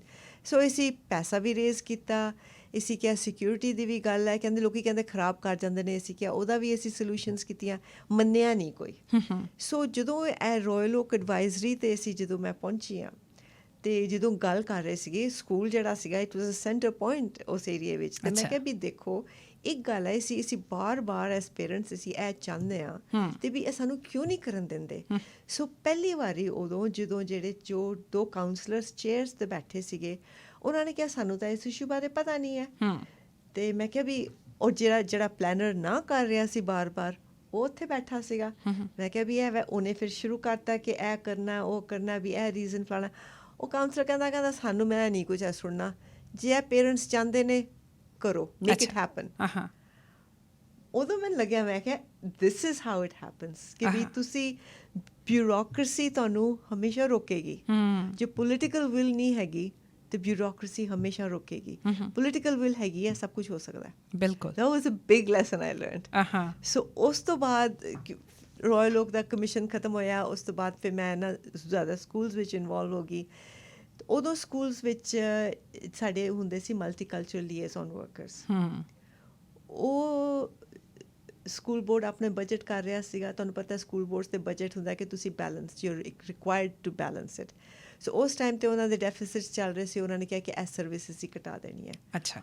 ਉਦੋਂ ਫਿਰ ਮੇਰਾ ਛੋਟਾ ਗਰੁੱਪ ਸੀਗਾ, ਅਸੀਂ ਵੀ ਕਾਲ ਦੈਮ ਐਥਨੋ ਕਲਚਰਲ ਐਡਵਾਈਜ਼ਰੀ, ਅਸੀਂ ਬਣੇ ਅਤੇ ਅਸੀਂ ਕਿਹਾ ਵੀ ਇਹ ਗਲਤ ਹੈ, ਵੀ ਜੇ ਤੁਸੀਂ ਇਹ ਸਰਵਿਸ ਹਟਾਉਂਦੇ ਹੋ, ਇਹਦਾ ਮਤਲਬ ਜਿਹੜੇ ਪੇਰੈਂਟਸ ਔਰ ਫੈਮਲੀਜ਼ ਨੂੰ ਸਭ ਤੋਂ ਜ਼ਿਆਦਾ ਇਸ ਸਰਵਿਸ ਦੀ ਜ਼ਰੂਰਤ ਹੈ, ਉਹਨੂੰ ਤੁਸੀਂ ਸ਼ਾਰਟ ਚੇਂਜ ਕਰ ਰਹੇ ਹੋ, ਉਹਨਾਂ ਨੂੰ ਤੁਸੀਂ ਜ਼ਿਆਦਾ ਕੰਪਰੋਮਾਈਜ਼ ਕਰ ਰਹੇ ਹੋ, ਐਂਡ ਦੈਟਸ ਨਾਟ ਰਾਈਟ। ਸੋ ਅਸੀਂ ਫਿਰ ਗਏ ਜੀ, ਪਟੀਸ਼ਨ ਨਹੀਂ, ਜਾ ਕੇ ਪ੍ਰੈਜੈਂਟੇਸ਼ਨ ਕੀਤੀ, ਸਕੂਲ ਬੋਰਡ ਨੂੰ ਜਾ ਕੇ ਕਿਹਾ ਕਿ ਵੀ ਇਹ ਗਲਤ ਕਰ ਰਹੇ ਹੋ। ਸਕੂਲ ਬੋਰਡ ਨੇ ਆਪਣੀ ਰੀਜ਼ਨਿੰਗ ਦੱਸੀ, ਫਿਰ ਅਸੀਂ ਜ਼ੋਰ ਬੜਾ ਪਾਇਆ ਕਾਫੀ, ਫਿਰ ਅਸੀਂ ਨਾ ਤਕੜੀਆਂ ਸਾਮੀਆਂ ਕਮਿਊਨਿਟੀ ਵੀ ਸੀਗੀਆਂ, ਉਹਨਾਂ ਨੂੰ ਇਕੱਠਿਆ ਕਰਕੇ ਨਾ ਜ਼ੋਰ ਪਾਇਆ ਕਿ ਵੀ ਨਹੀਂ ਇਹ ਗਲਤ ਹੈ। ਸੋ ਪਤਾ ਨਹੀਂ 8 ਸੀਗੀਆਂ ਜਾਂ 7 ਸੀਗੀਆਂ ਪੋਜੀਸ਼ਨ ਜਿਹੜੀਆਂ ਉਹਨਾਂ ਨੇ ਹਟਾਈਆਂ, ਉਹਨਾਂ ਨੇ ਫਿਰ ਕਿਹਾ ਅਸੀਂ 1.5 ਵਾਪਸ ਰੀਇਨਸਟੇਟ ਕਰਦੇ ਹਾਂ। ਔਰ ਉਸ ਟਾਈਮ 'ਤੇ ਮੈਨੂੰ ਹੁਣ ਪਤਾ ਵਾ, ਉਦੋਂ ਨਹੀਂ ਸੀ ਪਤਾ ਕਿ ਇਸ ਤਰ੍ਹਾਂ ਸਕੂਲ ਬੋਰਡ ਨੇ ਆਪਣੀ ਡਿਸੀਜਨ ਜੇ ਥੋੜ੍ਹੀ ਜਿਹੀ ਚੇਂਜ ਬਦਲਣ, ਇਟਸ ਅ ਬਿਗ ਥਿੰਗ। ਉਹ ਕਰਦੇ ਨਹੀਂ ਹੈਗੇ ਨੋਰਮਲੀ, ਡਿਸੀਜਨ ਜਿਹੜੀਆਂ ਆ ਜਾਂਦੀਆਂ ਨਾ ਜੋ ਮਰਜ਼ੀ ਹੋਵੇ, it doesn't. So but anyway ਉਹਨਾਂ ਨੂੰ ਉਸ ਗੱਲ ਦੀ ਉਹਨਾਂ ਨੇ ਸੁਣਿਆ ਅਤੇ ਉਹਨਾਂ ਨੇ ਕਿਹਾ ਕਿ ਨਹੀਂ ਠੀਕ ਹੈ। ਸੋ ਉਹਨਾਂ ਨੇ 1.5 ਪੁਆਇੰਟ ਕੀਤਾ, ਇੱਕ ਲੇਡੀ ਉਹਨਾਂ ਨੇ ਅਪੋਇੰਟ ਕੀਤੀ ਇਨ ਦੈਟ ਪੋਜੀਸ਼ਨ, ਅਤੇ ਉਹਨਾਂ ਨੇ ਹਾਫ ਟਾਈਮ ਇਕੁਇਵਲੈਂਟ ਰਿਸੋਰਸਿਸ ਦਿੱਤੇ ਜੇ ਟਰਾਂਸਲੇਸ਼ਨਸ ਲਈ ਜਾਂ ਇੰਟਰਪ੍ਰੀਟੇਸ਼ਨ ਲਈ ਸਾਰੇ। ਸੋ ਐਨੀਵੇ ਜੋ ਵੀ ਹੈ ਉਹਨਾਂ ਨੇ ਰੀਇਨਸਟੇਟ ਕੀਤਾ। ਸੋ ਵੀ ਥੋਟ ਕਿ that is good. Again I learned ਕਿ ਐਡਵੋਕੇਸੀ ਜਿਹੜੀ ਹੈ ਨਾ ਇਜ਼ ਇੰਪੋਰਟੈਂਟ। ਮੈਂ ਇਹ ਦੇਖ ਰਹੀ ਸੀ ਕਿ ਤੁਸੀਂ ਬੋਰਡ ਦੇ ਚੇਅਰ ਵੀ ਰਹੇ ਹੋ, ਸਕੂਲ ਬੋਰਡ ਦੇ ਵਾਈਸ ਚੇਅਰ ਦੇ ਤੌਰ 'ਤੇ ਵੀ ਕੰਮ ਕੀਤਾ, ਇੱਕ ਸਧਾਰਨ ਮੈਂਬਰ ਦੇ ਤੌਰ 'ਤੇ ਵੀ ਤੁਸੀਂ ਕੰਮ ਕੀਤਾ ਹੈ ਨਾ, ਇੱਕ ਟਰਸਟੀ ਦੇ ਤੌਰ 'ਤੇ ਵੀ ਕੰਮ ਕੀਤਾ। ਤੁਸੀਂ ਥੋੜ੍ਹਾ ਜਿਹਾ ਜ਼ਿਕਰ ਪਹਿਲਾਂ ਕੀਤਾ ਕਿ ਇੱਕ ਕਲਰ ਦਾ ਪਰਸਨ ਹੋਣਾ, ਉਹ ਤੋਂ ਵੂਮਨ ਹੋਣਾ, ਹੈ ਨਾ, ਇਹ ਕਦੇ ਤੁਹਾਡੇ ਲਈ ਇਹ ਚੀਜ਼ ਚੈਲੰਜਿੰਗ ਹੋਈ ਹੈ? ਤੁਹਾਨੂੰ ਇਸ ਚੀਜ਼ ਦਾ ਅੜਿੱਕਾ ਲੱਗਾ ਕਿ being a woman of colour ਕਿਤੇ ਨਾ ਕਿਤੇ ਆਪਣੇ ਆਪ ਨੂੰ ਐਸਟੈਬਲਿਸ਼ ਕਰਨਾ, ਜਾਂ ਕੁਝ ਚੀਜ਼ਾਂ ਜਾਂ ਕੁਝ ਕਰਨ ਦੀ ਤੁਸੀਂ ਕੋਸ਼ਿਸ਼ ਕਰ ਰਹੇ ਹੋ ਆਪਣੇ ਲੈਵਲ ਦੇ ਉੱਤੇ, ਇਹ ਔਖਾ ਹੁੰਦਾ ਜਾਂ ਸੌਖਾ ਹੁੰਦਾ? ਕਿਸ ਤਰ੍ਹਾਂ ਮਹਿਸੂਸ ਕਰਦੇ ਹੋ? ਔਖਾ ਹੁੰਦਾ, ਬਹੁਤ ਔਖਾ ਹੁੰਦਾ, ਪਰ ਕਿਉਂਕਿ ਤੁਹਾਡਾ ਜਿਹੜਾ ਏਰੀਆ ਹੈ ਨਾ, ਆਪਾਂ ਜਦੋਂ ਸਰੀ ਦੀ ਗੱਲ ਕਰ ਲੈਂਦੇ ਹਾਂ, ਸਰੀ ਦੇ ਵਿੱਚ ਮੈਜੋਰਿਟੀ ਆਪਾਂ ਕਹਿੰਦੇ ਹਾਂ ਕਿ ਆਪਣੀ ਪੰਜਾਬੀਆਂ ਦੀ ਹੈ ਜਾਂ ਇੰਡੋ ਕੈਨੇਡੀਅਨ ਹੈ। ਹੁਣ ਤੁਸੀਂ ਜਿਸ ਇਲਾਕੇ 'ਚ ਉਹ ਬਰਨ ਵੀ ਹੈ, ਰਾਈਟ, ਉਹਦਾ ਫਰਕ ਹੈ, ਬਹੁਤ ਫਰਕ ਹੈ। ਦੇਖੋ ਸੱਚੀ ਗੱਲ ਹੈ ਨਵਜੋਤ, ਮੈਂ ਪਹਿਲੀ ਵਾਰੀ ਨਹੀਂ ਸੀ ਜਿੱਤੀ। 2005 ਦੀ ਇਲੈਕਸ਼ਨ ਆਈ ਲੋਸਟ। ਅੱਛਾ। ਸੋ ਉਸ ਟਾਈਮ 'ਤੇ ਮੇਰੇ ਵਾਸਤੇ ਬਹੁਤ ਆਸਾਨ ਸੀਗਾ ਕਿ ਇਲੈਕਸ਼ਨ ਨਹੀਂ ਜਿੱਤੇ ਪਰ ਟੁੱਟੇ ਨਹੀਂ, ਟੁੱਟਣਾ ਵੀ ਬਹੁਤ ਆਸਾਨ ਸੀਗਾ। ਮੈਂ ਕਿਹਾ ਛੱਡ ਕੇ ਦੇਖੋ ਕੀ ਕਰਨਾ ਹੈ। ਪਰ ਮੇਰੇ ਫਿਰ ਜਿਹੜੇ ਨਾਲ ਇੱਕ ਸਾਥੀ ਸੀਗੇ, ਉਹ ਜਿਹੜੇ ਵਨ ਆਫ ਦਾ ਕਾਉਂਸਲਰ ਜਿਹੜੇ ਪੂਰੇ ਹੋਏ ਨੇ ਪਿਛਲੀ ਵਾਰੀ, ਉਹਨਾਂ ਨੇ ਕਿਹਾ ਨਹੀਂ, ਉਹ ਘਰ ਆ ਗਏ ਜੀ, ਮੇਰੇ ਹਸਬੈਂਡ ਨਾਲ ਬੈਠ ਕੇ ਗੱਲ ਕੀਤੀ, ਕਹਿੰਦੇ ਕਿ ਨਹੀਂ ਇਹਨੂੰ ਤੂੰ, ਹਸਬੈਂਡ ਨੂੰ ਕਿਹਾ ਕਿ ਇਹਨੂੰ ਨਾ ਨਹੀਂ ਕਰਨ ਦੇਣੀ, ਵੀ ਮੈਂ ਜ਼ਿੰਮੇਵਾਰੀ ਲੈਣਾ ਵਾ ਕਿ ਅਸੀਂ ਇਕੱਠੇ ਕੰਮ ਕਰਾਂਗੇ ਅਤੇ ਅਸੀਂ ਜਿੱਤਾਂਗੇ। ਅੱਛਾ। ਸੋ ਪ੍ਰੇਰਨਾ ਕਿਸੇ ਗੋਰੇ ਕੋਲੋਂ, ਕਹਿੰਦੇ ਨਾ ਵਾਈਟ ਏਸ਼ੀਅਨ, ਅੱਛਾ, that was a white person, white, yeah he sad ਕਿ ਨਹੀਂ ਇਹ ਗਲਤ ਹੈ ਜੋ ਤੂੰ ਹਾਰੀ ਹੈ। ਨਹੀਂ, ਉਹ ਆਪ ਵੀ ਹਾਰਿਆ ਸੀਗਾ। ਸੋ ਕਹਿੰਦਾ ਕਿ ਨਹੀਂ, ਉਹ ਤੂੰ ਰੇਸ ਦਾ ਵਿੱਚ ਨਾ ਲਿਆ। ਅੱਛਾ। ਕਿ ਵੀ ਮੈਂ ਵੀ ਹਾਰਿਆ ਵਾਂ, ਤੂੰ ਵੀ ਹਾਰੀ ਹਾਂ, ਪਰ ਅਸੀਂ ਗਿਵ ਅਪ ਨਹੀਂ ਕਰਨਾ। ਸਾਡੀ ਕਮਿਊਨਿਟੀ ਸਾਨੂੰ ਜਾਣਦੀ ਨਹੀਂ, ਅਸੀਂ ਜ਼ਿਆਦਾ ਮਿਹਨਤ ਕਰਕੇ ਕਮਿਊਨਿਟੀ ਨੂੰ ਵਿੱਚ ਜਿੱਤਣਾ ਵਾ। ਸੋ ਸਾਥ ਮਿਲਿਆ ਉਦੋਂ ਬੰਦਾ, it was easy to give up.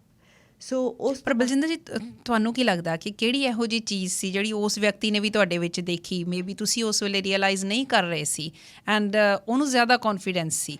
ਕਿਹੜੇ ਤੁਹਾਡੇ ਅੰਦਰ ਇਹੋ ਜਿਹੇ ਟ੍ਰੇਟਸ ਸੀ ਜਿਹੜੇ ਉਹਨੂੰ ਲੱਗਦਾ ਸੀ ਕਿ ਨਹੀਂ, she should be doing that again? ਉਹਨੂੰ ਵੀ ਉਸ ਟਾਈਮ 'ਤੇ ਸੀਗਾ ਕਿ ਵੀ she represents a community that needs representation. ਅੱਛਾ। ਹਾਂ। ਕਿ ਵੀ ਇਹਦੇ ਕੋਲ ਸਕਿੱਲ ਸੈਟ ਹੈਗਾ ਵਾ, ਐਟੀਟਿਊਡ ਠੀਕ ਹੈਗਾ, ਇਹਦੇ ਕੋਲ ਕੰਪੈਸ਼ਨ ਹੈਗੀ ਹੈ, she cares about the community, she needs that support, ਜਿਹੜੀ ਕਹਿੰਦੇ ਨਾ ਕਿ ਲਿਫਟ ਕਰਨ ਦੀ ਸਪੋਰਟ ਜੋ ਉਹਦੇ ਕੋਲ ਸੀਗੀ। ਠੀਕ ਹੈ।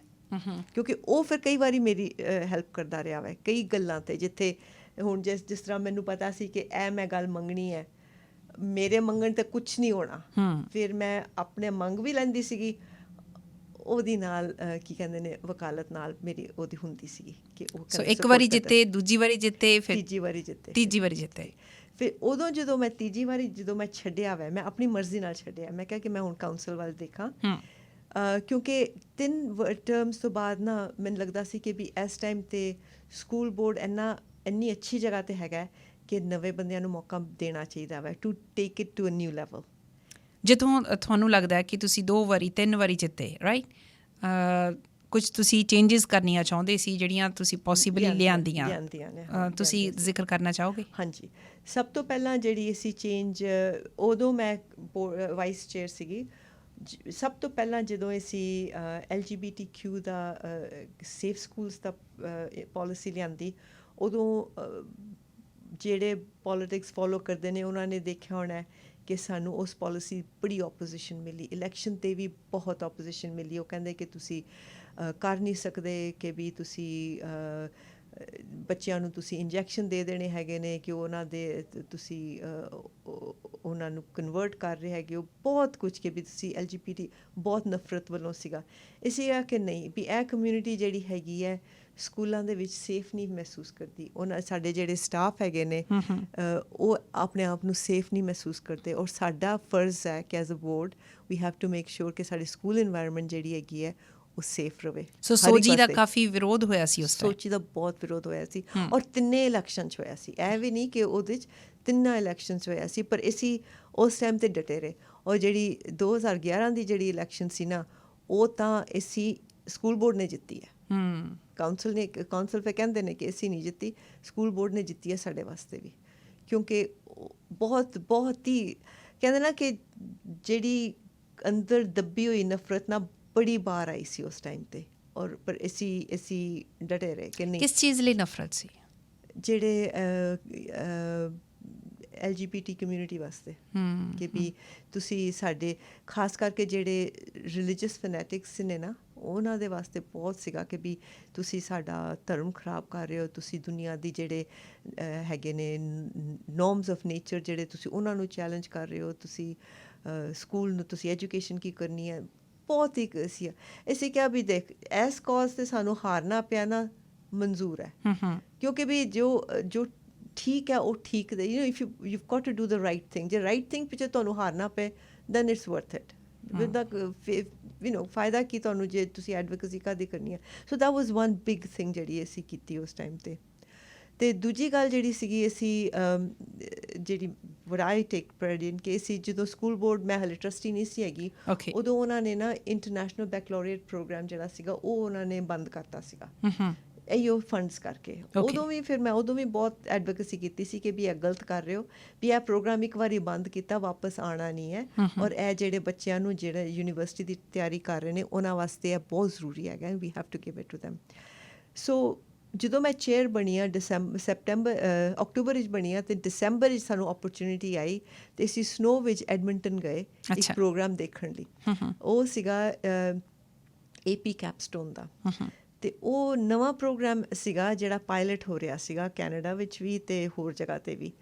ਅਤੇ ਅਸੀਂ ਕਿਹਾ ਜਾ ਕੇ ਦੇਖੀਏ ਵੀ ਕਿਹੋ ਜਿਹਾ ਹੈਗਾ ਵੈ। ਸੋ ਉਸ ਪ੍ਰੋਗਰਾਮ ਨੂੰ ਅਸੀਂ ਦੇਖਿਆ, ਉਹਦੇ ਵਿੱਚ ਕਾਫੀ ਕੁਝ IB ਦਾ ਮਿਲਦਾ ਸੀ, ਪਰ I thought it was even better ਕਿਉਂਕਿ ਉਹ ਨਾ ਚੋਇਸ ਦਿੰਦਾ ਸੀ ਸਟੂਡੈਂਟਸ ਨੂੰ, ਜੇ ਤੁਸੀਂ ਸਾਰਾ ਪ੍ਰੋਗਰਾਮ ਕਰੋ ਜਾਂ ਜਿਹੜੇ ਤੁਸੀਂ ਸਬਜੈਕਟਸ ਕਰਨੇ ਉਹ ਕਰੋ, ਜਾਂ there was much more flexibility in that program. ਸੋ ਉਦੋਂ ਅਸੀਂ ਦੇਖਿਆ ਪ੍ਰੋਗਰਾਮ ਅਤੇ ਫਿਰ ਮੈਂ ਜਿਹੜੀ ਸਾਡੀ ਸੁਪਰਿੰਟੈਂਡੈਂਟ ਸੀ ਉਹਨੂੰ ਕਿਹਾ ਕਿ ਨਹੀਂ ਇਹ ਪ੍ਰੋਗਰਾਮ ਸਾਡੇ ਵੱਲ ਸਾਨੂੰ ਚਾਹੀਦਾ ਵੈ, ਲੈ ਕੇ ਆਓ।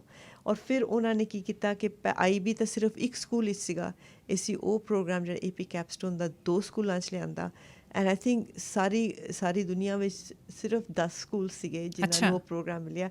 2 ਬਰਨਬੀ ਵਿੱਚ ਸੀਗੇ, ਇੱਕ ਬਰਨਬੀ ਨਾਰਥ ਵਿੱਚ ਅਤੇ ਇੱਕ ਬਰਨਬੀ ਸਾਊਥ ਵਿੱਚ। So that was huge. ਔਰ ਉਹਨਾਂ ਦੇ ਹੁਣ ਜਿਹੜੇ ਬੱਚੇ ਆ ਰਹੇ ਨੇ ਟੌਪ ਸਟੂਡੈਂਟਸ ਨੇ, ਇਟਸ ਰੀਲੀ ਦਿਲ ਖੁਸ਼ ਹੋ ਜਾਂਦਾ ਦੇਖਣ ਲਈ ਕਿ ਵੀ ਇੰਨੇ ਸਮਾਰਟ ਬੱਚਿਆਂ ਨੂੰ ਤੁਸੀਂ ਜੇ ਓਪਰਚੁਨਿਟੀਜ਼ ਦਿਓ ਅਤੇ ਕਿਤੇ ਤੇ ਕਿੱਥੇ ਜਾ ਸਕਦੇ ਨੇ। ਸੋ it was about giving students opportunities. ਉਸ ਟਾਈਮ 'ਤੇ ਕਹਿੰਦੇ ਨਾ ਕਿ ਮੌਕਾ ਮਿਲ ਗਿਆ ਅਤੇ ਮੌਕਾ ਪਹਿਚਾਣ ਲਿਆ। And we worked with it. Baljinder ji, ਪਿਛਲੇ ਹਿੱਸੇ ਦੇ ਵਿੱਚ ਇੱਕ ਮੈਂ ਸਵਾਲ ਤੁਹਾਨੂੰ ਕੀਤਾ ਸੀ ਜਿਹਦਾ ਅਸਲ ਦੇ ਵਿੱਚ ਮੈਨੂੰ ਲੱਗਦਾ ਆਨਸਰ ਜਿਹੜਾ ਅਧੂਰਾ ਰਹਿ ਗਿਆ ਸੀ ਜਾਂ ਆਪਾਂ ਪੂਰੀ ਗੱਲ ਮੁਕੰਮਲ ਨਹੀਂ ਉਸ ਵੇਲੇ ਕਰ ਸਕੇ ਸੀ। ਉਹ ਮੈਂ ਤੁਹਾਨੂੰ ਇਹ ਸਵਾਲ ਪੁੱਛਿਆ ਸੀ ਕਿ being a woman of colour ਜਿਹੜੀਆਂ ਡਿਫੀਕਲਟੀਜ਼ ਤੁਹਾਨੂੰ ਆਈਆਂ, ਜੇ ਤੁਸੀਂ ਉਹਨਾਂ ਦਾ ਜ਼ਿਕਰ ਕਰਨਾ ਚਾਹੋ। ਆਪਾਂ ਗੱਲ ਪੂਰੀ ਨਹੀਂ ਸੀ ਕਰ ਸਕੇ। ਹਾਂਜੀ, ਚਲੋ ਗੱਲ ਇਸ ਤਰ੍ਹਾਂ ਆਉਂਦੀ ਹੈ ਜਦੋਂ ਤੁਸੀਂ ਮੀਟਿੰਗਸ ਵਿੱਚ ਬੈਠਦੇ ਹੋ, ਤੁਹਾਡੇ ਆਈਡੀਆਜ਼ ਕਈ ਵਾਰੀ ਸੁਣੇ ਨਹੀਂ ਜਾਂਦੇ। ਅੱਛਾ। ਜੇ ਸੁਣੇ ਜਾਂਦੇ ਨੇ ਉਹ ਨਜ਼ਰ ਅੰਦਾਜ਼ ਕੀਤੇ ਜਾਂਦੇ ਨੇ ਅਤੇ ਫਿਰ ਥੋੜ੍ਹੀ ਦੇਰ ਬਾਅਦ ਉਹ ਆਈਡੀਆਜ਼ ਆ ਜਾਂਦੇ ਨੇ ਵਾਪਸ ਕਿਸੇ ਹੋਰ ਫੋਰਮ, ਕਿਸੇ ਹੋਰ ਦੀ ਜ਼ੁਬਾਨੀ, ਅਤੇ ਤੁਸੀਂ ਸੋਚਦੇ ਹੋ ਵੀ ਇਹ ਤਾਂ ਮੇਰਾ ਆਈਡੀਆ ਸੀਗਾ, ਪਰ ਉਹ ਕ੍ਰੈਡਿਟ ਜਿਹੜਾ ਇਟਸ ਨਾਟ ਅਬਾਊਟ ਕ੍ਰੈਡਿਟ, ਪਰ ਜਿਹੜਾ ਰੈਕਗਨੀਸ਼ਨ ਵੀ ਆਈਡੀਆ ਜਿਹੜਾ ਸੀਡ ਪਲਾਂਟ ਕੀਤੀ ਸੀ, ਆਈਡੀਆ ਪਾਇਆ ਸੀਗਾ, ਉਹ ਆਈਡੀਆ ਕਿਸੇ ਨੇ ਕਿਸੇ ਹੋਰ ਪਾਸਿਓਂ ਆਇਆ ਤਾਂ ਲੈ ਕੇ ਅਤੇ ਉਹਨਾਂ ਨੇ ਹੋਰ ਪਾਸੋਂ ਆਇਆ ਅਤੇ ਉਦੋਂ ਤਾਂ ਵੀ ਬੜਾ ਵਧੀਆ ਗਿਣਿਆ ਜਾਂਦਾ ਸੀਗਾ। ਉਦੋਂ ਉਹ ਹਮੇਸ਼ਾ ਮਹਿਸੂਸ ਹੁੰਦਾ ਸੀਗਾ ਜਾਂ ਤਾਂ ਤੁਹਾਡੀ ਆਈਡੀਆ ਸੁਣਿਆ ਨਹੀਂ ਸੀ ਜਾਂਦਾ, ਜੇ ਸੁਣਿਆ ਜਾਂਦਾ ਸੀ ਥੋੜ੍ਹੀ ਦੇਰ ਬਾਅਦ ਆ ਜਾਂਦਾ ਸੀ, ਪਰ ਤੁਹਾਨੂੰ ਉਹਨੂੰ ਡਿਵੈਲਪ ਕਰਨ ਦਾ ਮੌਕਾ ਨਹੀਂ ਸੀ ਮਿਲਦਾ ਔਰ ਹਮੇਸ਼ਾ ਫੇਲ ਹੁੰਦਾ। ਪਰ ਗੱਲ ਇਸ ਤਰ੍ਹਾਂ ਜੋ ਤੁਸੀਂ ਇੰਨੇ ਯੂਜ਼ ਟੂ ਹੋ ਜਾਂਦੇ ਹੋ ਨਾ, ਅੱਛਾ, ਕਿ ਤੁਹਾਨੂੰ ਪਤਾ ਹੀ ਨਹੀਂ ਲੱਗਦਾ। ਸਭ ਤੋਂ ਜਿਹੜੀ ਮਾੜੀ ਗੱਲ ਹੈ ਨਾ ਇਹ ਵੈ ਕਿ ਅਸੀਂ ਯੂਜ਼ ਟੂ ਹੋ ਗਏ ਹਾਂ ਕਿ ਐਜ਼ ਵੀ ਤੁਹਾਡਾ ਆਈਡੀਆ ਤੁਹਾਨੂੰ ਕਈ ਵਾਰੀ ਮੈਨੂੰ ਮਹਿਸੂਸ ਹੁੰਦਾ ਸੀ ਮੈਨੂੰ ਓਪਰਚੁਨਿਟੀ ਆਹੀ ਮਿਲੀ ਹੈ ਕਿਉਂਕਿ ਮੈਂ ਨਾ ਕੀ ਕਹਿੰਦੇ ਨੇ ਕੋਟਾ ਸਿਸਟਮ ਵਿੱਚ ਮੈਂ ਆ ਜਾਂਦੀ ਹਾਂ ਕਿ ਵੀ ਹਾਂ ਸਾਡੀ ਡਾਇਵਰਸਿਟੀ ਹੈਗੀ ਹੈ, ਸਾਡੀ ਇੱਕ ਬੰਦਾ ਹੈਗਾ, so I represent that diversity as a token gesture, ਨਾ ਕਿ ਵੀ ਉਹਦੀ ਕੋਈ ਵੈਲਿਊ ਹੈਗੀ ਹੈ ਕਿ ਵੀ ਤੁਸੀਂ ਕਹਿਣ ਜੋਗੇ ਹੁੰਦੇ ਵੀ ਹਾਂ ਸਾਡੇ ਕੋਲ ਹੈਗੀ ਹੈ। ਸੋ ਉਹ ਹਮੇਸ਼ਾ ਲੱਗਦਾ ਸੀਗਾ ਕਿ ਵੀ ਗਲਤ ਹੈ। ਔਰ ਉਸ ਗੱਲ ਨੂੰ ਹੁਣ ਜਿਹੜੀ ਹੈ ਨਾ ਇਹਨਾਂ ਦਿਨਾਂ ਵਿੱਚ ਜਦੋਂ ਕੋਵਿਡ ਦੇ ਰਾਹੀਂ ਖਾਸ ਕਰਕੇ ਜਦੋਂ ਪਿਛਲੇ ਸਾਲ ਜਦੋਂ ਜੋਰਜ ਫਲੋਇਡ ਦਾ ਮਰਡਰ ਹੋਇਆ ਅਤੇ ਸਾਰੀਆਂ ਗੱਲਾਂ ਅੱਗੇ ਆਈਆਂ ਨੇ, ਹੁਣ ਜਿਸ ਤਰ੍ਹਾਂ ਏਸ਼ੀਅਨ ਹੇਟ ਦੇ ਉੱਪਰ ਕਿੰਨਾ ਕੁਛ ਹੋ ਰਿਹਾ ਵੈ, ਹੁਣ ਲੋਕਾਂ ਨੂੰ ਜ਼ੁਬਾਨ ਮਿਲ ਗਈ ਹੈ ਕਹਿਣ ਦੀ ਕਿ ਵੀ ਸਾਡੇ ਨਾਲ ਵੀ ਇਹੋ ਜਿਹੇ ਜ਼ੁਲਮ ਹੋਏ ਨੇ ਔਰ ਅਸੀਂ ਬਰਦਾਸ਼ਤ ਕੀਤੇ ਨੇ, ਇੱਥੋਂ ਤੱਕ ਕਿ ਅਸੀਂ ਸੋਚਿਆ ਵੀ ਨਹੀਂ ਕਿ ਇਹ ਹੋ ਰਿਹਾ ਵੈ, ਕਿ ਇੰਨੇ ਪਾਵਰਫੁਲ ਸੀਗੇ ਔਰ ਇੰਨੇ ਤਰੀਕੇ ਨਾਲ ਹੁੰਦੇ ਨੇ ਕਿ ਤੁਹਾਨੂੰ ਲੱਗਦਾ ਕਿ ਚੱਲ ਕੋਈ ਨਹੀਂ, ਮੇਬੀ ਮੇਰਾ ਆਈਡੀਆ ਇੰਨਾ ਠੀਕ ਨਹੀਂ ਸੀਗਾ ਜਾਂ ਜੋ ਮੈਂ ਕਿਹਾ ਸੀ ਠੀਕ ਨਹੀਂ ਸੀ ਕਿਹਾ, ਬਜਾਏ ਕਹਿਣ ਦੇ ਕਿ ਵੀ ਮੈਨੂੰ ਕਿਸੇ ਨੇ ਸੁਣਿਆ ਨਹੀਂ, ਸੋਚਿਆ ਕਿ ਵੀ ਮੈਂ ਠੀਕ ਨਹੀਂ ਸੀ ਕਿਹਾ। ਦੈਟਸ ਹਾਊ ਇਟ ਵਾਜ਼।